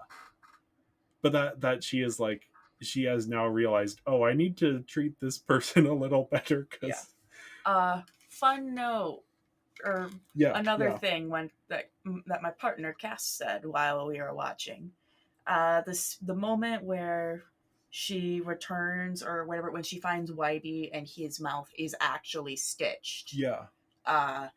So Cass said that supposedly that kind of material is something that is performed on cadavers pretty normally. To stitch their mouth shut in like a morgue or whatever, and like they will purposely kind of stitch it in a way to look like a little bit of smiling or something. So you don't want a big frown on the face when you're doing a funeral. But no, when Cass used to work in a hospital and like moving hospital supplies around to rooms where they were needed, she would Yeah. stock a lot of medical supplies. So she would also have to stock the morgue.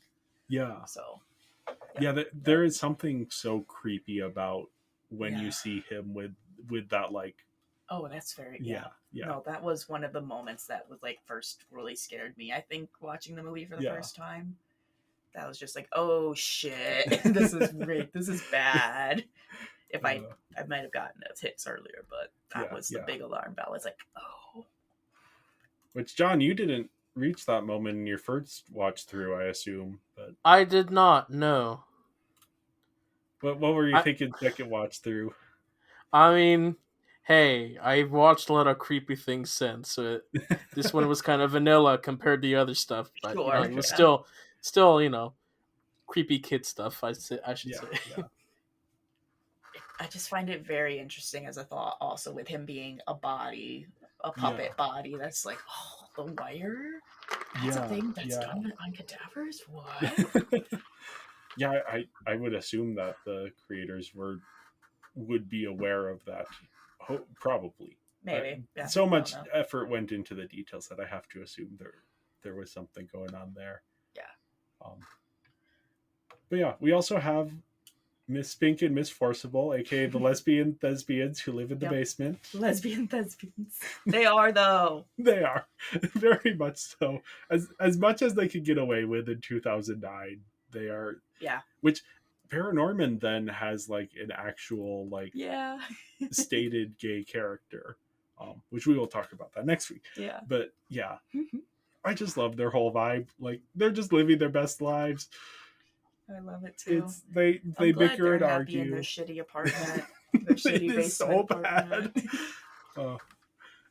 And their memorial to their dead Yorkie. Schnauzers. The one on the one. Oh, he's been feeling bad lately. It's about just starting it now. I like in the garden scene near the end when he's running around with the pizza and there's a thread caught on the stupid cart that's just being dragged around. But yeah, they're just like the whole vibe when Coraline walks in there. It's like, oh, they seem like very nice old ladies, but they aren't interested in being caretakers to a kid. No.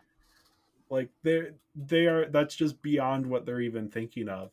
In the book, it goes even further, where like Coraline is telling them when her parents disappear. Like in this one, they do seem like concerned for Coraline, but they don't really know what to do. In the book, it's like she keeps telling them, "Oh yeah, my parents are gone," and they're like, "Oh, that's nice, honey. How have you been?"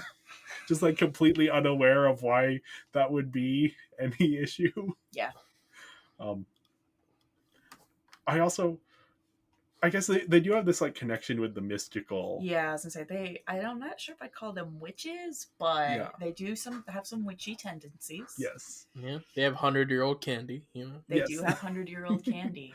They have the little stone. I forget what those are called, but okay. See, Cass was thinking that might be a planchette. Okay. I don't know. Maybe there is a more. Maybe it's not. I think it's because the planchette is to do with Ouija. I think this is right. This is the thing that they have in Spiderwick. Ghosts. So Spiderwick. Let me look it up. Oh, this is I'm seeing Adderstone apparently. Adderstone. Yeah, it is like a thing in certain folklores that like you look through the stone and it's supposed to let you see things. Yeah, I knew it was referenced to a thing. I just couldn't remember what it actually was. Yeah. But it's a helpful little tool. It is, yeah.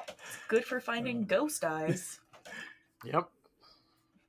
I know this is I think the scene that John was referring to earlier, but the show that they put out in the other world, it's just how did they get away with this? I don't know why. It's so good. I totally blocked it out of my memory from the first one.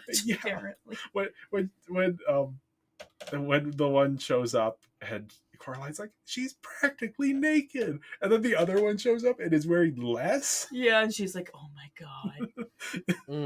It's like, oh, this is they're pushing the boundaries here, and Yeah. I love that Oh, they're yeah. doing this because it is It's a very wild. good scene, though. Yeah. That The performance. performance is just, I like the way that they're, I mean, they have the like little competition between the two of them where they're changing the set and Sure. yeah, Yeah, going with the back and forth. dogs. I like the dogs running back and forth. Yes. It's sort of like the visual differences between them.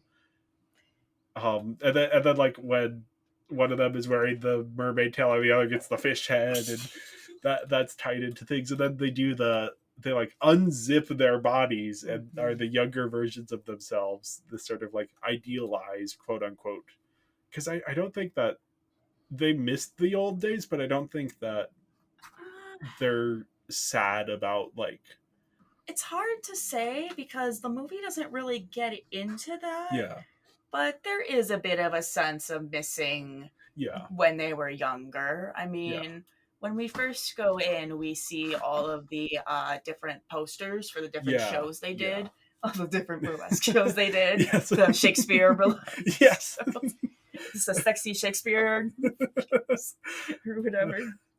So She normal sees Shakespeare. her. Yeah. Horny Shakespeare. Extra horny. Again, so normal. Extra horny edition. But yeah, this like quote unquote idealized version of themselves that emerge from yeah, and then do this like they're quoting Shakespeare as Yeah, it's like speaking of Shakespeare. going across, yeah. Yeah, they're just so much fun as characters. Yeah. I love every time we get to go and see them. Yep, nope, that was another thing my partner pointed out. Was like they're just like, that's Hamlet right away. Like they played Hamlet in a school play Okay, a while back, yeah. so they just know Yeah. some of the soliloquies, and they're just like, oh, that's interesting. They didn't finish the quote, Yeah. so which was, yeah, I don't know. That was a thing we talked about. Okay. It was very interesting. Oh my goodness, I think I have to pull it up now. Yeah, I don't know enough Hamlet to remember that moment. Yeah, it's like, how noble in reason, how infinite in faculty, in form and moving, how expressive and admirable, in action, how like an angel, in apprehension, how like a god, the beauty of the world, the paragon of animals, and yet to me, paragon of animals, I believe is where it stops. Yeah. Now, and the next part is, and yet to me, what is this quintessence of dust? Man delights not me, no, nor woman either, though by your smiling you seem to say so. Yeah, so the dust and then the sand motif kind of. But there's also a sense of, what does man mean to me? Like, they don't care about me, I don't care about them. Yeah. That almost speaks to the other mother. Yeah, and that like the butt turn there that they cut out. Yeah, no, that's interesting. It's like, Yeah. oh, they stopped there. Yeah. Which is definitely intentional. Oh, yeah, because there's this unspoken where it's like, if they had left it in, it's almost like it's the other mother speaking through Forcible. Yeah. And Spink. yeah, oh my god, yeah, it's like, wow, I Yep. forgot her name. Miriam. John, what did you think of these characters watching it back now? I mean, there were still like subtle hints of like trauma peeking in, but No. you know, Yeah. Honestly, they're very distracting visually as well. They're so weirdly designed. It is Yeah. fascinating. But no, as a Their comedic proportions. Yeah, as a comedic duo, they were fun. yes, Yeah. they're definitely a duo for sure. But I love them. Yeah. I love every scene with them. I love them when they read her tea leaves too. Yeah. Like, that's just a fun scene. Yeah, and they're arguing about the meaning, all of their arguments. But then when it's like, when one of them is like, "You're in terrible danger," and then the other one's like, "There's a tall, dark, handsome man in your future," and then her like, "What do I do? Be careful! Don't wear green in your dressing room." And then the other one's like, "Buy a tall stepladder." so she can make out with this tall, handsome man in her future. Okay, I wasn't wondering a little. I was like, by a tall step. Okay. I was thrown off by that. I was like, what? Okay. At least that's my assumption as to what she's getting at. No, I could see that. Yeah. I did figure, it's like, is that some sort of sex joke? But like, I don't know. I think it's more kissing. Yeah. I don't think they've gone that far. Well, But yeah. I did still get like it's some sort of that vibe, but I could not place it. Embarrassing. On the other end of things, we have Mr. Bobinski, who, in the way that Spink and Forcible are connected to the past, he's connected to this like future idea of this like these mice that one day they will be ready. Whereas like Spink and Forcible are like going back in time and like, oh, when we used to perform, and Mr. Bobinski is like, someday in the future I will perform. So they're offering these like the idealized versions of themselves are different in that way. Obviously the idealized version of Mr. Bobinski is younger than the real version, but that it is a version of him in the future versus a version of them in the past. So this idea of like, yeah, people can have different goals and different views of their own lives, and that Coraline is seeing these different things, and that, you know, he lives above and they live below. There's like just interesting parallels there. I don't think it's like super deep thematically, but yeah, no, I never really put that together, but that is interesting. I don't know if maybe this is nothing, but I do find it interesting that all the neighbors are older people. Yeah. I don't know like what the correlation is. It's just a thing I notice. I imagine it's because actually I wouldn't be surprised if if all of the neighbors have been living there for quite a while. Oh yeah, and I get vibes that they've been there a while. Yeah. Because I do think, and that is maybe why yeah, I don't know. I don't know where I was going with that. I don't think I was going anywhere with that. But yeah, Bobinski, he's fun. He likes his beats. He likes his beats. And his jumping mice. He's very secretive of them. Very protective of the mice. And he's very acrobatic. That's fun. He likes his blue. Cheese. He's blue. He is blue. I have heard theories about that. Oh, was it like he's already dead? No, no. The theory that I heard is that he was somehow involved in the radiation cleanup of Chernobyl. Oh, which I'm like, sure. Because she's like, I think at that point you are making stuff up that has nothing to do with the text, but sure. They don't explain. I think he's just blue to be blue. Yeah, I don't know, man. I just interpreted it as an artistic decision, not an indication of some dark past cleaning up radiation. But hey, who knows? Oh, John, what did you think of Mr. Bobinski? I don't think of Mr. Bobinski. Okay. I should ask you that first before I ask what did you think. I should ask, do you think of Mr. Bobinski? Honestly, no, I don't. The mice, yeah. Sorry. The stuff with the mice, that is some of the creepiest stuff when Coraline goes back to get the thing from the mice. Oh, I think and they're like that's so puppeting funny his body around. No, I think it's funny when he's walking around with falling over. That's true. They do play it for comedy, but just like the voice, it does get scary and then, though. like, yeah, and then like the movement under his coat. Yeah. When the rats like expose themselves, yes, it gets scary. It gets very creepy then.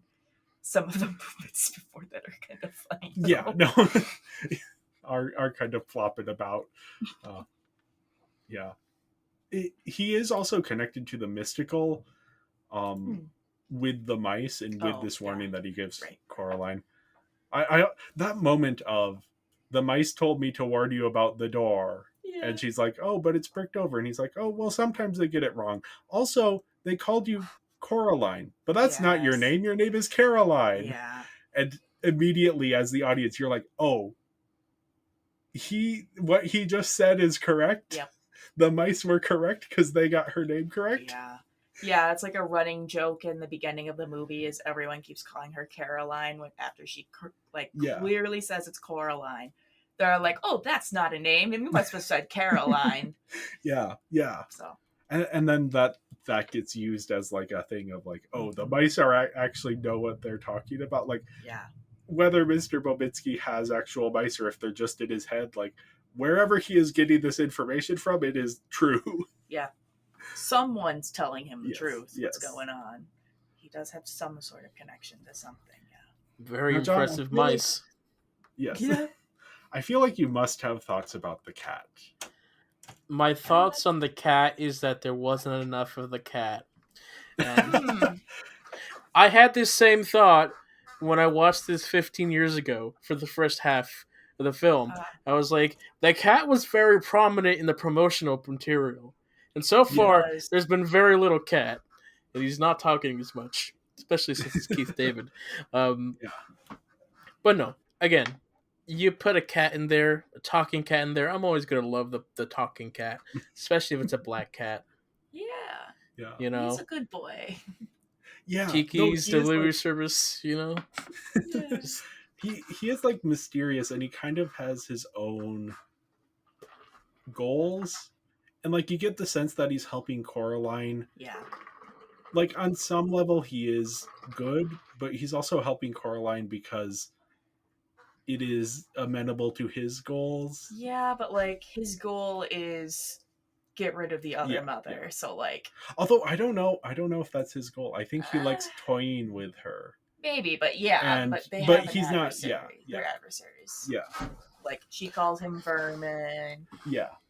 He calls her a bad mother. Yeah, and then like, yeah, I think as it goes on, the cat develops a connection to Coraline that is a little bit deeper. But at least at first, like, the cat is talking to Coraline because the cat is interested in what is going on and is trying to see how far things will go. I think by the end, when the cat like goes and gets YB to help save Coraline from the hand, like that's the cat showing like, okay, the cat does actually kind of care for Coraline, even if he wouldn't admit it to anyone. Yeah. Somebody needs to feed that cat. That skinny. Yeah. Well, YB feeds him. Yeah. Not enough. I mean, he only has so much access to cat food. I don't know. Yeah. He's a child. I think it might also just be artistic. Yeah, I think interpretation rather than. But yeah, cat's fine. I like how mysterious he is, and cats in mythology and in fairy tales have this like very interesting role, and they're always a bit mercurial. And this cat definitely fits into that, and like he has a certain amount of mystical power that we never fully understand. He's able to go into the other world, into and out of the other world in ways we don't see. Yeah, he's the only one that can travel between that we know of that can do that too, and it's very interesting. It's like, how does he do that? Can he talk in the quote unquote real world, or does he just choose not to, or can he not? Which I think because there are moments, I guess you can interpret it either way. Yeah, it's hard to say. I think the movie kind of tips its hand in one direction, because there are moments where if he could talk, it seems like he would be talking at that moment. Yeah, it's hard. It's really hard to say for sure. Yeah. If he's limited to no speech in the real world. Yeah. Subtle nods, you know. Yeah. Yeah. The thing where he tilts his head. I know. And then so cute. and then YB does it, and then Coraline starts doing it as well. Oh, that is. I remember liking that from like the first time I watched that movie. And the way each of the characters physicalize it, because YB is so like frumpy. I don't know if that's the right word. He's very loose. In his posture, and so like his to the side is very different from Coraline's, which is very different from the cat. More stiff. Yeah, and the cat is like even more so. Yeah. Yeah. Yeah, now we're all just doing the to the side. Yeah, the cat is awesome. Oh, we do also, of course, have to talk about the other mother, the antagonist. Like, Spider Lady. yeah, Coraline is such a great protagonist, and the other mother, or the Beldam, is such a perfect antagonist. I love that line that the cat says of, she wants something to love, I think. or maybe she just loves something to eat. That, like, we don't entirely know what her motivations are. It could be But both. yeah, that there is, like, And I mean, in a way, I think that is her definition of love. Is like, yeah, but I gave you all the stuff you want. yeah, Let me eat you. yeah. So something in return, there's like an exchange there going on. She has a very transactional form of love. Yeah, and even like, yeah, the love is like a covetous, like, what can you do for me?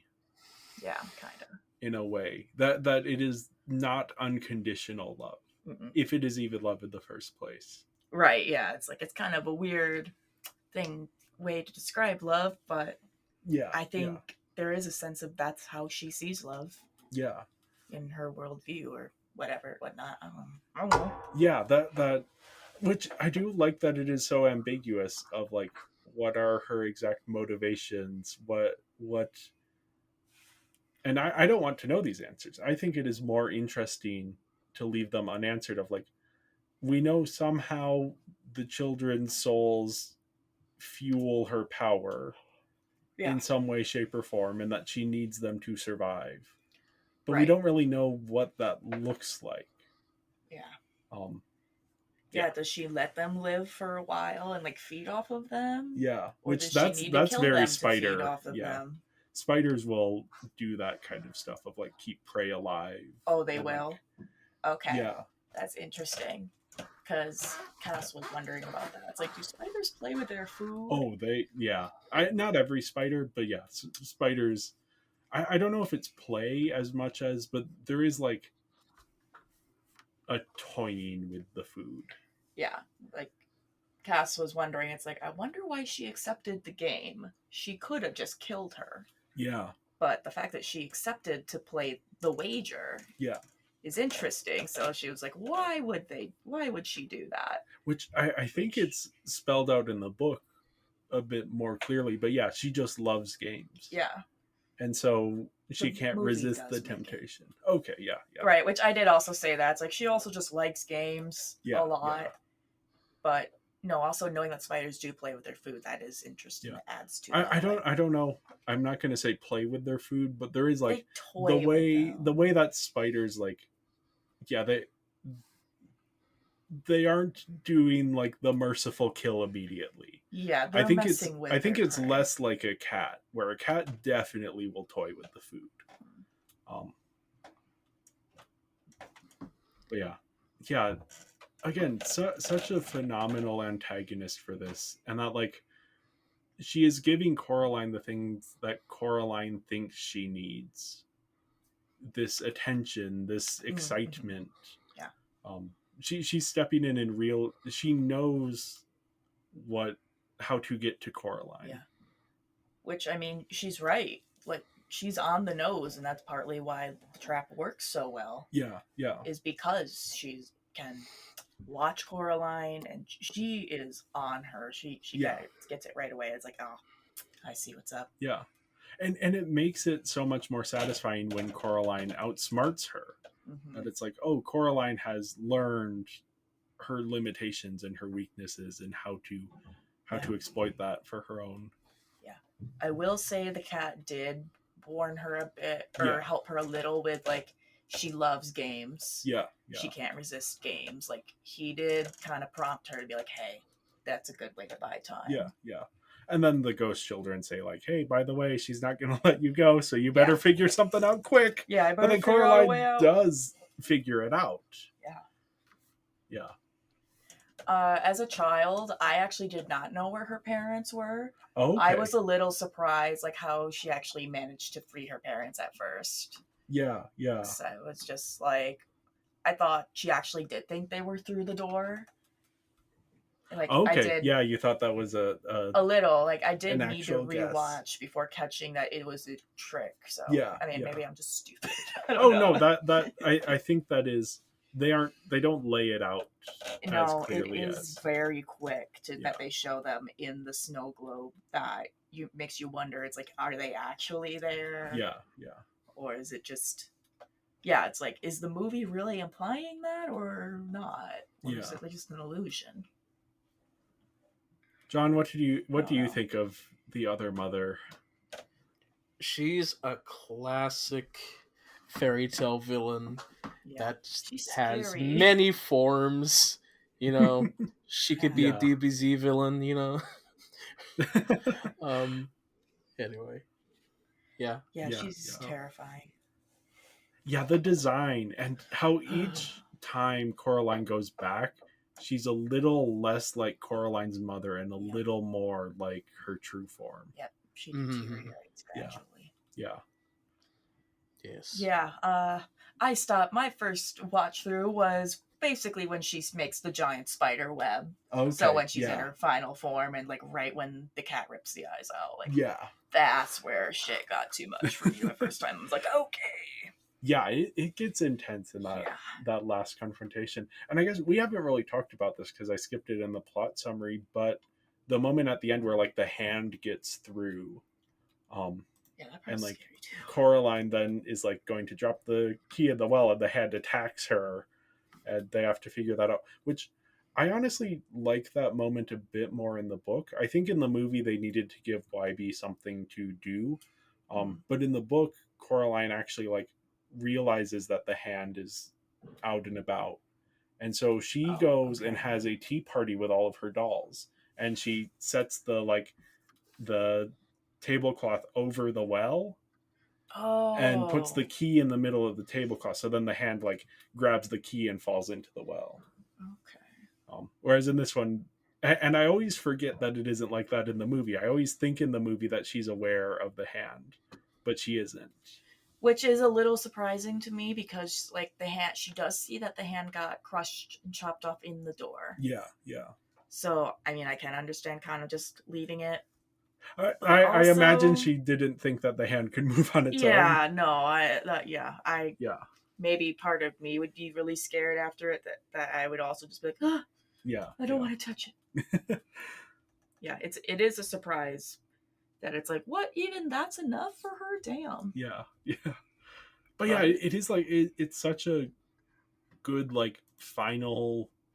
The film is so much more satisfying in that there is this final confrontation. Yeah. That it's like, hey, you finished the hard part, but it's not all over, and there's one more thing to do, and then you'll be okay. But depending on theories, she might have also just given the key back to the other mother. Yeah, if the well is then a portal back to the other world. Yeah, she may have played herself. Yeah, which, yeah, I don't know if that changes the story of the movie all that much. Because, yeah, we don't know. It just changes the tone of the ending. That's like, is that the end? I do think there is like a finality to how things end. Oh, there, yeah. Where I think, because the sense I kind of get from the ending is that like the Beldam isn't going to last much longer without a kid to eat. Yeah. And so even if she has the key, I don't know. She might be too weak to do anything. Yeah. That she has expended all of her energy trying to get Coraline. Yeah. That was sort of her last gambit, and now she kind of has nothing. Well, and with the door kind of chasing her through the tunnel, it's like, okay, was that the rest of the world falling apart? Yeah, it's like the world is closing finally. That there is still a threat, but that the threat isn't. It's different. Yeah. It's like there could be a threat, but it's unclear. Yeah. That door has been closed. Maybe. And now that the key is gone, that's less of a. Yep. Yeah. Yeah, I have seen people say that there should be a sequel to this movie, and I I very do much disagree in a disagree. way. Yeah, it is so well tied up at the Yeah. end. Like, don't get me wrong, part of me would be tempted because I do love the movie, but I agree. That's like, Yeah. I feel like the story it's very self-contained. Yeah. It's enough. Yeah, I'd rather see Henry Selick do more other projects, stuff like Wendell and Wild, or his other. I forget what it's called. It's like the Shadow King or something. Hopefully it happens. Unfortunately, the project that he had been working on was another Neil Gaiman adaptation, which obviously that has now been canceled. Yeah. But hopefully this thing happens, because again, it's like he went years without making a feature film, and he is incredibly talented. I think he only has 2 films this century that have come out. Oh no, because Monkey Bone was 2001. No movies until Coraline in 2009. No movies until Wendell and Wild in 2022. Really? Yeah. I thought he was involved with Paranorman or something for some reason. No, he actually has issues with Laika. Huh. After Coraline. Not business related issues. He doesn't like how good their stop motion looks. so his thing is he likes that stop motion is handcrafted and that it looks handcrafted. So as Laika has gotten bigger, their animation has gotten smoother. And one of the big things is in Coraline, because the way that the faces were made in Coraline is there's a top half of the face and the bottom half of the face, and they swap it out with different things to do different expressions. And Henry Selick wanted to keep in the seam line between the top and the bottom half, and Laika was like, no, we're not going to do that. We want it to look more convincing than that. So if you watch Wendell and Wild, actually does keep in the seam lines. Does it? Okay. Yeah. And that was the big, I think it's just like that's the big easy thing to point out, but that it is symbolic of like a bigger difference between what Henry Selick wants to do with stop motion and what Laika wants to do with stop motion. Where Laika is trying to get it closer and closer to other types of animation, and Henry Selick is like, no, let's keep it looking stop motion. Yeah, I don't know how easy it is to see the seam lines just from this small image, but they are in there. They're when they do close-ups on the faces, you can see. Let me see if I can look up a still, because that is like the easier thing to do. Sorry, I know this is here. You can see the seam line on this face here. Let me see if I can get it bigger. Oh, nope. Apparently not. John, do you know what I'm talking about? Yeah, I know what you're talking about. Here you can see the seam line on the nose right there. Okay. And then it's on the sides of the face as well. Yeah, I know what you're talking about because I have seen that before. But when I've seen it, I've seen that they take out the whole face. Okay. Like whole faces are just taken out. Yeah, this one they have the top and the bottom half of the face are separate. Yeah, I haven't seen that before.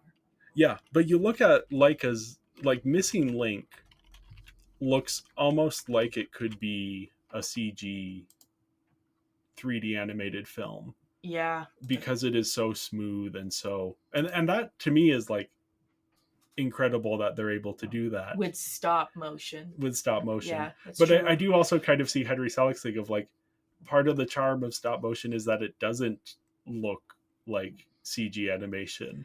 Yeah. So, I mean, we haven't really talked about the animation yet in Coraline, but we can, since we're already doing that, let's give our character scores. It's all so good. Yeah. Why is every movement so good?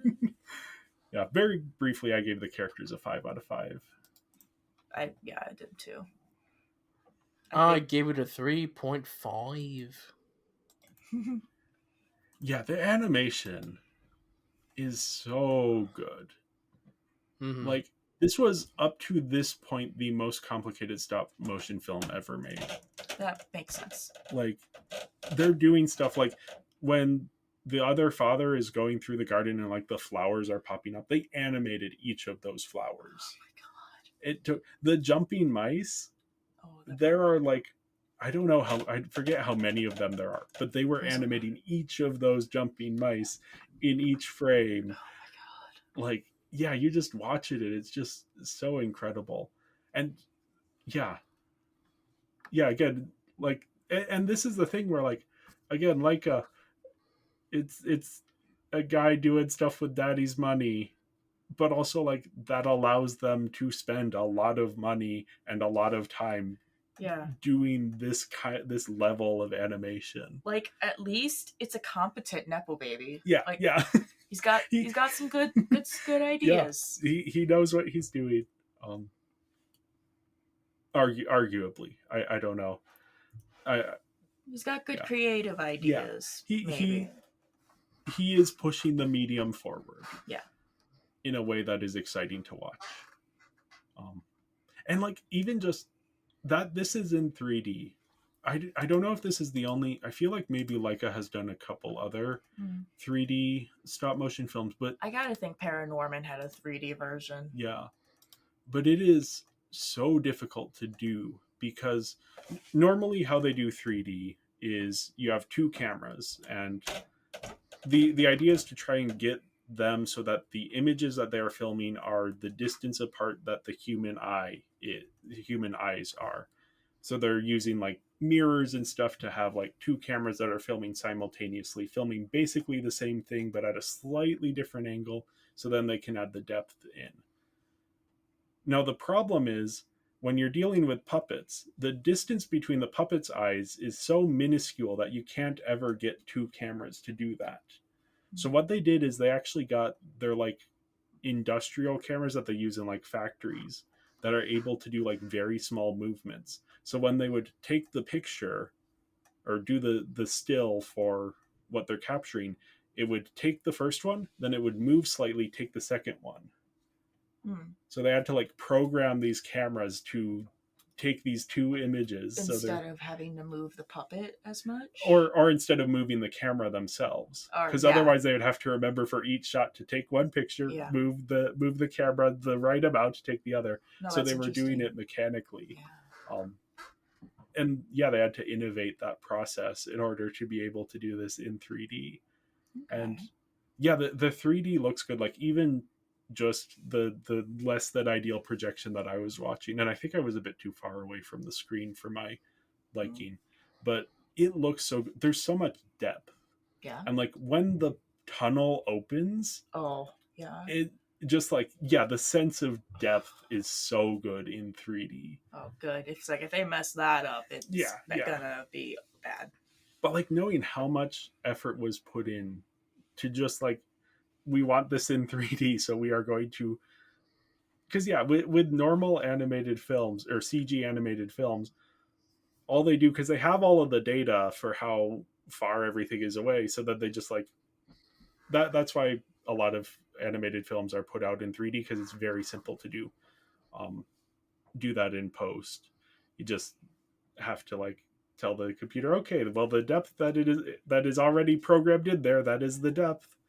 Whereas with live action films, if they want to go back and do it in 3D, then they actually have to animate the film and like have the elements on the screen. They have to like basically go frame by frame and paint it into 3D. And then this one is like, oh, it's a completely different consideration of they have figured out this way to make the 3D work. It is phenomenal. Also, just like so much attention to detail and everything, like the designs of things. We already talked a bit about the bugs, and like the other mother, how there are just like subtle little differences that are communicating that she's like looking less and less like Coraline's mom. The decaying of the other world.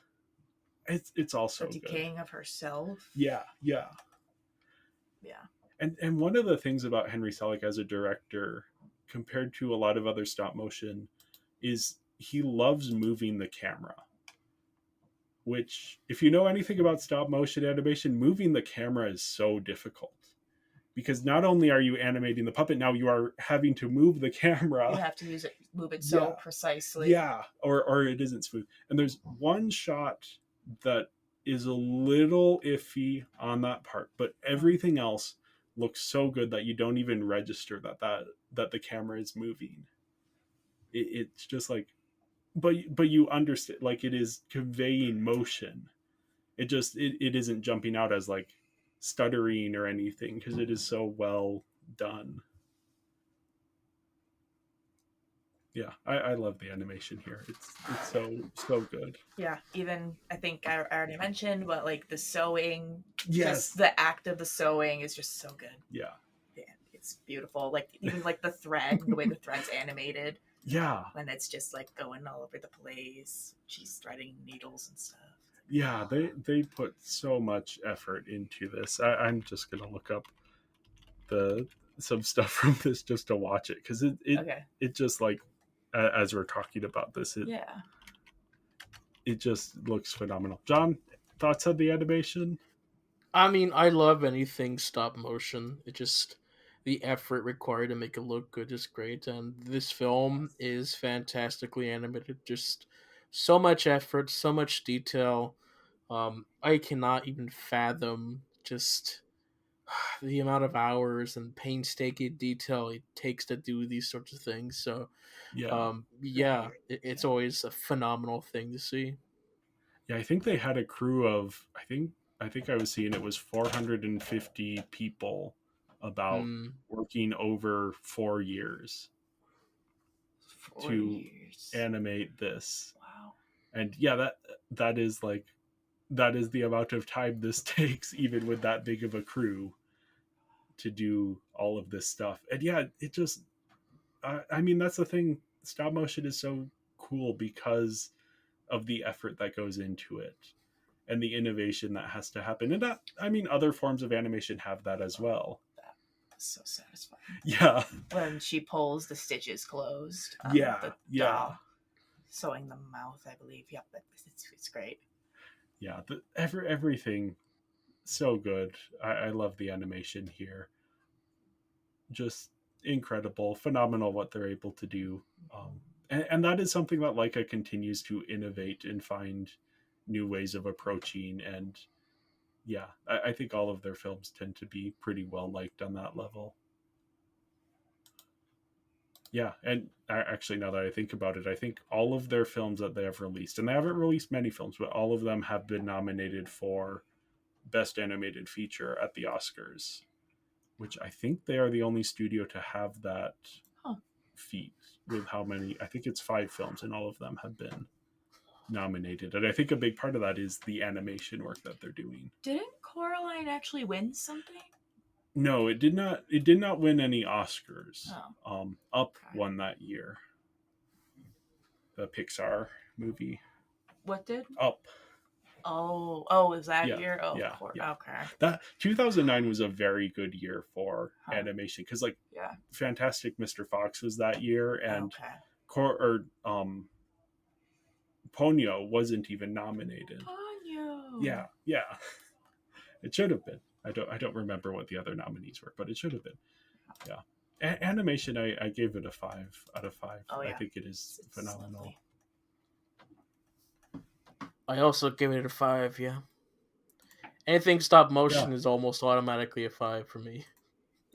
Yeah. Yeah. Yeah, you'd have to really butcher it for me to not like it. Oh, we have performances up next. Dakota Fanning as Coraline. She's so much fun. Again, we've talked about Studio Ghibli. She provided a voice for My Neighbor Totoro. She was one of the sisters. Yeah, she's good here. She really captures the energy that Coraline needs. Mm-hmm. Terry Hatcher plays. Yes. Terry Hatcher plays the mom, and as well as the other mother. The moms. Yes.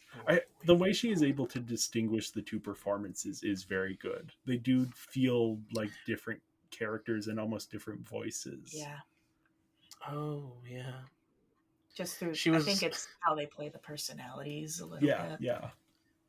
she was Lois Lane in the '90s TV show, so that's Oh, okay. Yeah. Yeah, we have Jennifer Saunders and Dawn French. I guess we don't need to run down the whole cast. Keith David. Keith David. He's so good. Yeah, yeah. Ian McShane, also a great actor. He's playing Bobinski. He's fun. I love the Russian accent.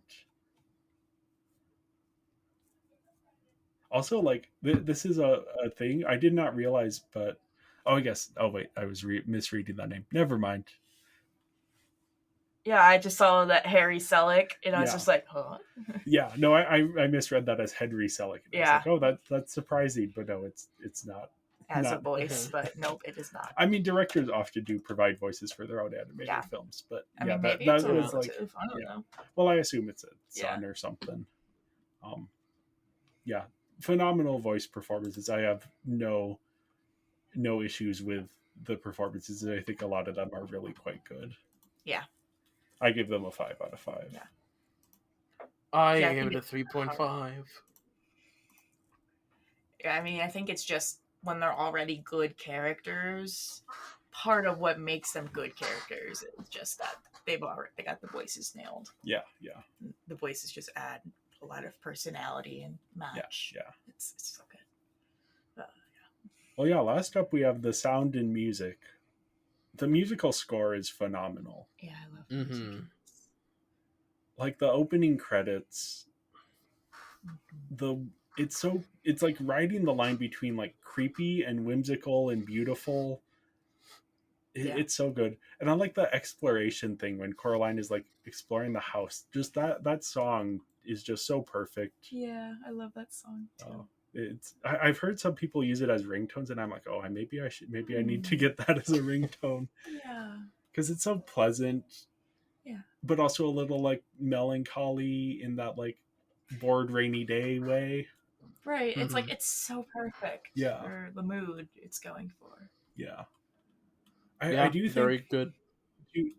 To pick some nits, just because I didn't want to give this all 5s across the board, because I don't know, that's a weird feeling that I'm like, I don't know if I could quite do that. I did end up doing it. I also felt weird doing it, but to pick a few little nits, I think the score beyond those 2 moments and then a few later on doesn't stand out as much to me. Though, like, listening back to it without the film, I'm like, okay, yeah, this is all very good. I think not every moment worked as well for me, but I do like the There Might Be Giants song. I was just to say, but they might be giants. Yes. the song that Coraline's other dad sings. Yes. That's this big musical number. That's fun. I think one of the things for me that I noticed, and I think for me watching it as an adult, I don't like it as much, but I understand why it is that way for kids. Some of the more intense music or moments, the music is actually less intense than you might expect it to be. I think that's kind of a way of like, if they had the intense music and also like the evil spider lady is descending upon Coraline about to kill her, that may be too much for kids to handle. But that is like, as an adult, I wish they had just pushed it a little bit further. That will be my nitpick for this one to justify why I gave the music a 4.5 out of 5. I do think that may also be a sort of like they don't want the music to be too overwhelming because they're just also doing stuff with sound. That's true. Yeah, especially when you're talking about like the scary moments, like escaping the beldam. It's like, well, they're doing the horror shit with the sound. Yeah.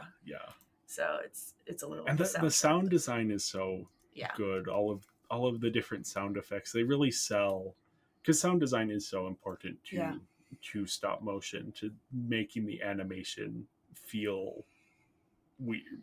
Real. Kind of a weird thing, but I don't know. I just really liked the cat sounds, the cat purring. Like, it sounded very realistic. It's like, oh my goodness, someone brought their cat in the studio. I wonder if they had a voice actor to do that, or if they had an actual cat. Yeah, it just sounds like cat sounds.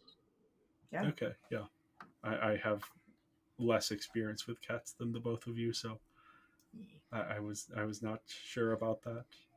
And John, Mhm. you know about voice actors doing animal voices versus actual animals, so I don't see D. Bradley Baker in the credits, so I doubt they did nope. that. So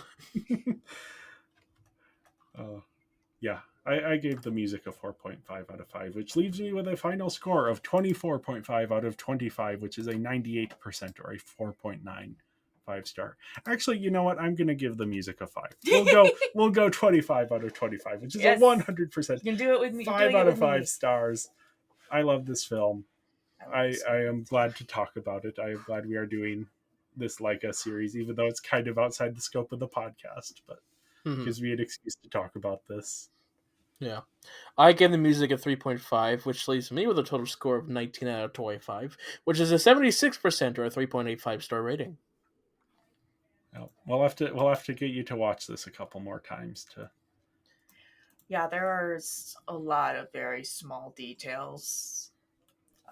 This movie does. This movie is definitely one of those movies that benefits from multiple Yeah, rewatches yeah, because Yeah, you'll pick yeah. up stuff like there's random symbolisms you won't yeah, see. yeah, Like I don't think we even talked about like the button going over the moon during the game yeah, really, yeah, but Hmm. I love that as like a game timer. Uh, After she returns from after defeating the Beldam, you see like the clouds that look like claws over the yes, moon yes, separating, as if to show it's like her grip on the world has like is like slipping. yeah, yeah. I don't know. It's there's It's just some such good tiny details. yeah, and that's the benefit of stop motion, that those things have been crafted specifically in that way. Yeah. Yeah, Yeah, yeah. yeah.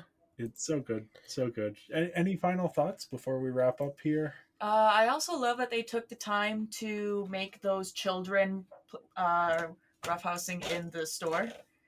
Yes. Like they didn't have to add those guys going down the stairs in the cart Reciting or whatever. Shakespeare Oh, for I the didn't mean Shakespeare them, but yeah, festival. that too. It's just like adding stuff for the jokes that was probably took a lot of work Yeah, yeah. for I just thought I that thought they a were, second. because the guy's going down the stairs and he's like, "My kingdom for a horse." Oh, I was talking about the kids though. Yeah, they're the kids in the store. Oh, yeah, them. Yeah, yeah. Yeah, I think that's true. That is yeah. true. Anyway, They're really silly going them. yeah, yeah. There's so much put in there that Mm-hmm. yeah. So again, it feels so alive. Yeah, yeah. I love animation and stop motion animation for that reason. Yeah.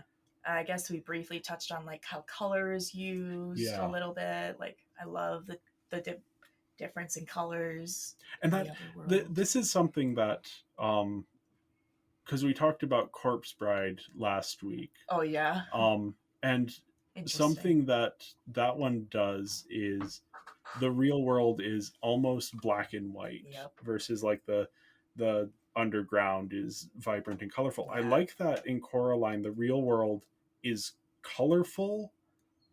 It's just a But it's little, dreary. yeah, it's dreary, but it isn't desaturated in that way. Yeah, like there's still some color, Yeah, but yeah. it's not nice out. No, It no. does not look but pleasant. but then when the weather clears, like the day that they're gardening, it does feel colorful. Yeah, no, it does. There is a sense of like the real world really isn't that Yeah, bad, yeah, even though it does kind of suck and it's kind of bleh, yeah, yeah. especially when you There are compare it to bad the other days world. and good days. Yeah. Yeah, Oh yeah. You can take it as a bad. There's bad yeah, days and yeah. good days. Yeah. Which I think is part of the message of the story of like, yeah, there are going to be boring rainy days where everything's a little dreary, and there are going to be fun days, and that is life. And pursuing only the fun days is Yeah. not necessarily the way to live life to its fullest. Yeah. No, there is a sense of like that's also just not realistic to always just get to do what you want Yeah, yeah, in a sense.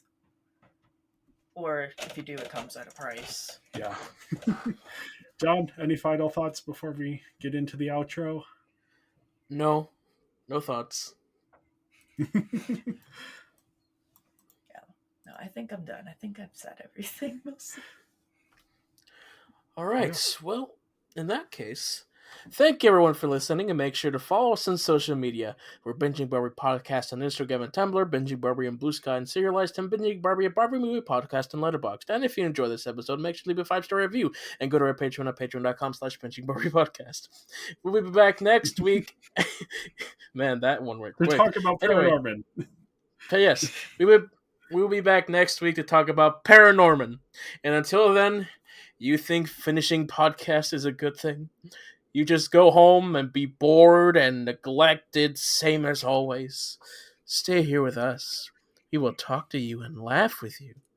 If you stay here, you can have whatever you want. Always. Always. Bye, Coraline. Bye, Barbie.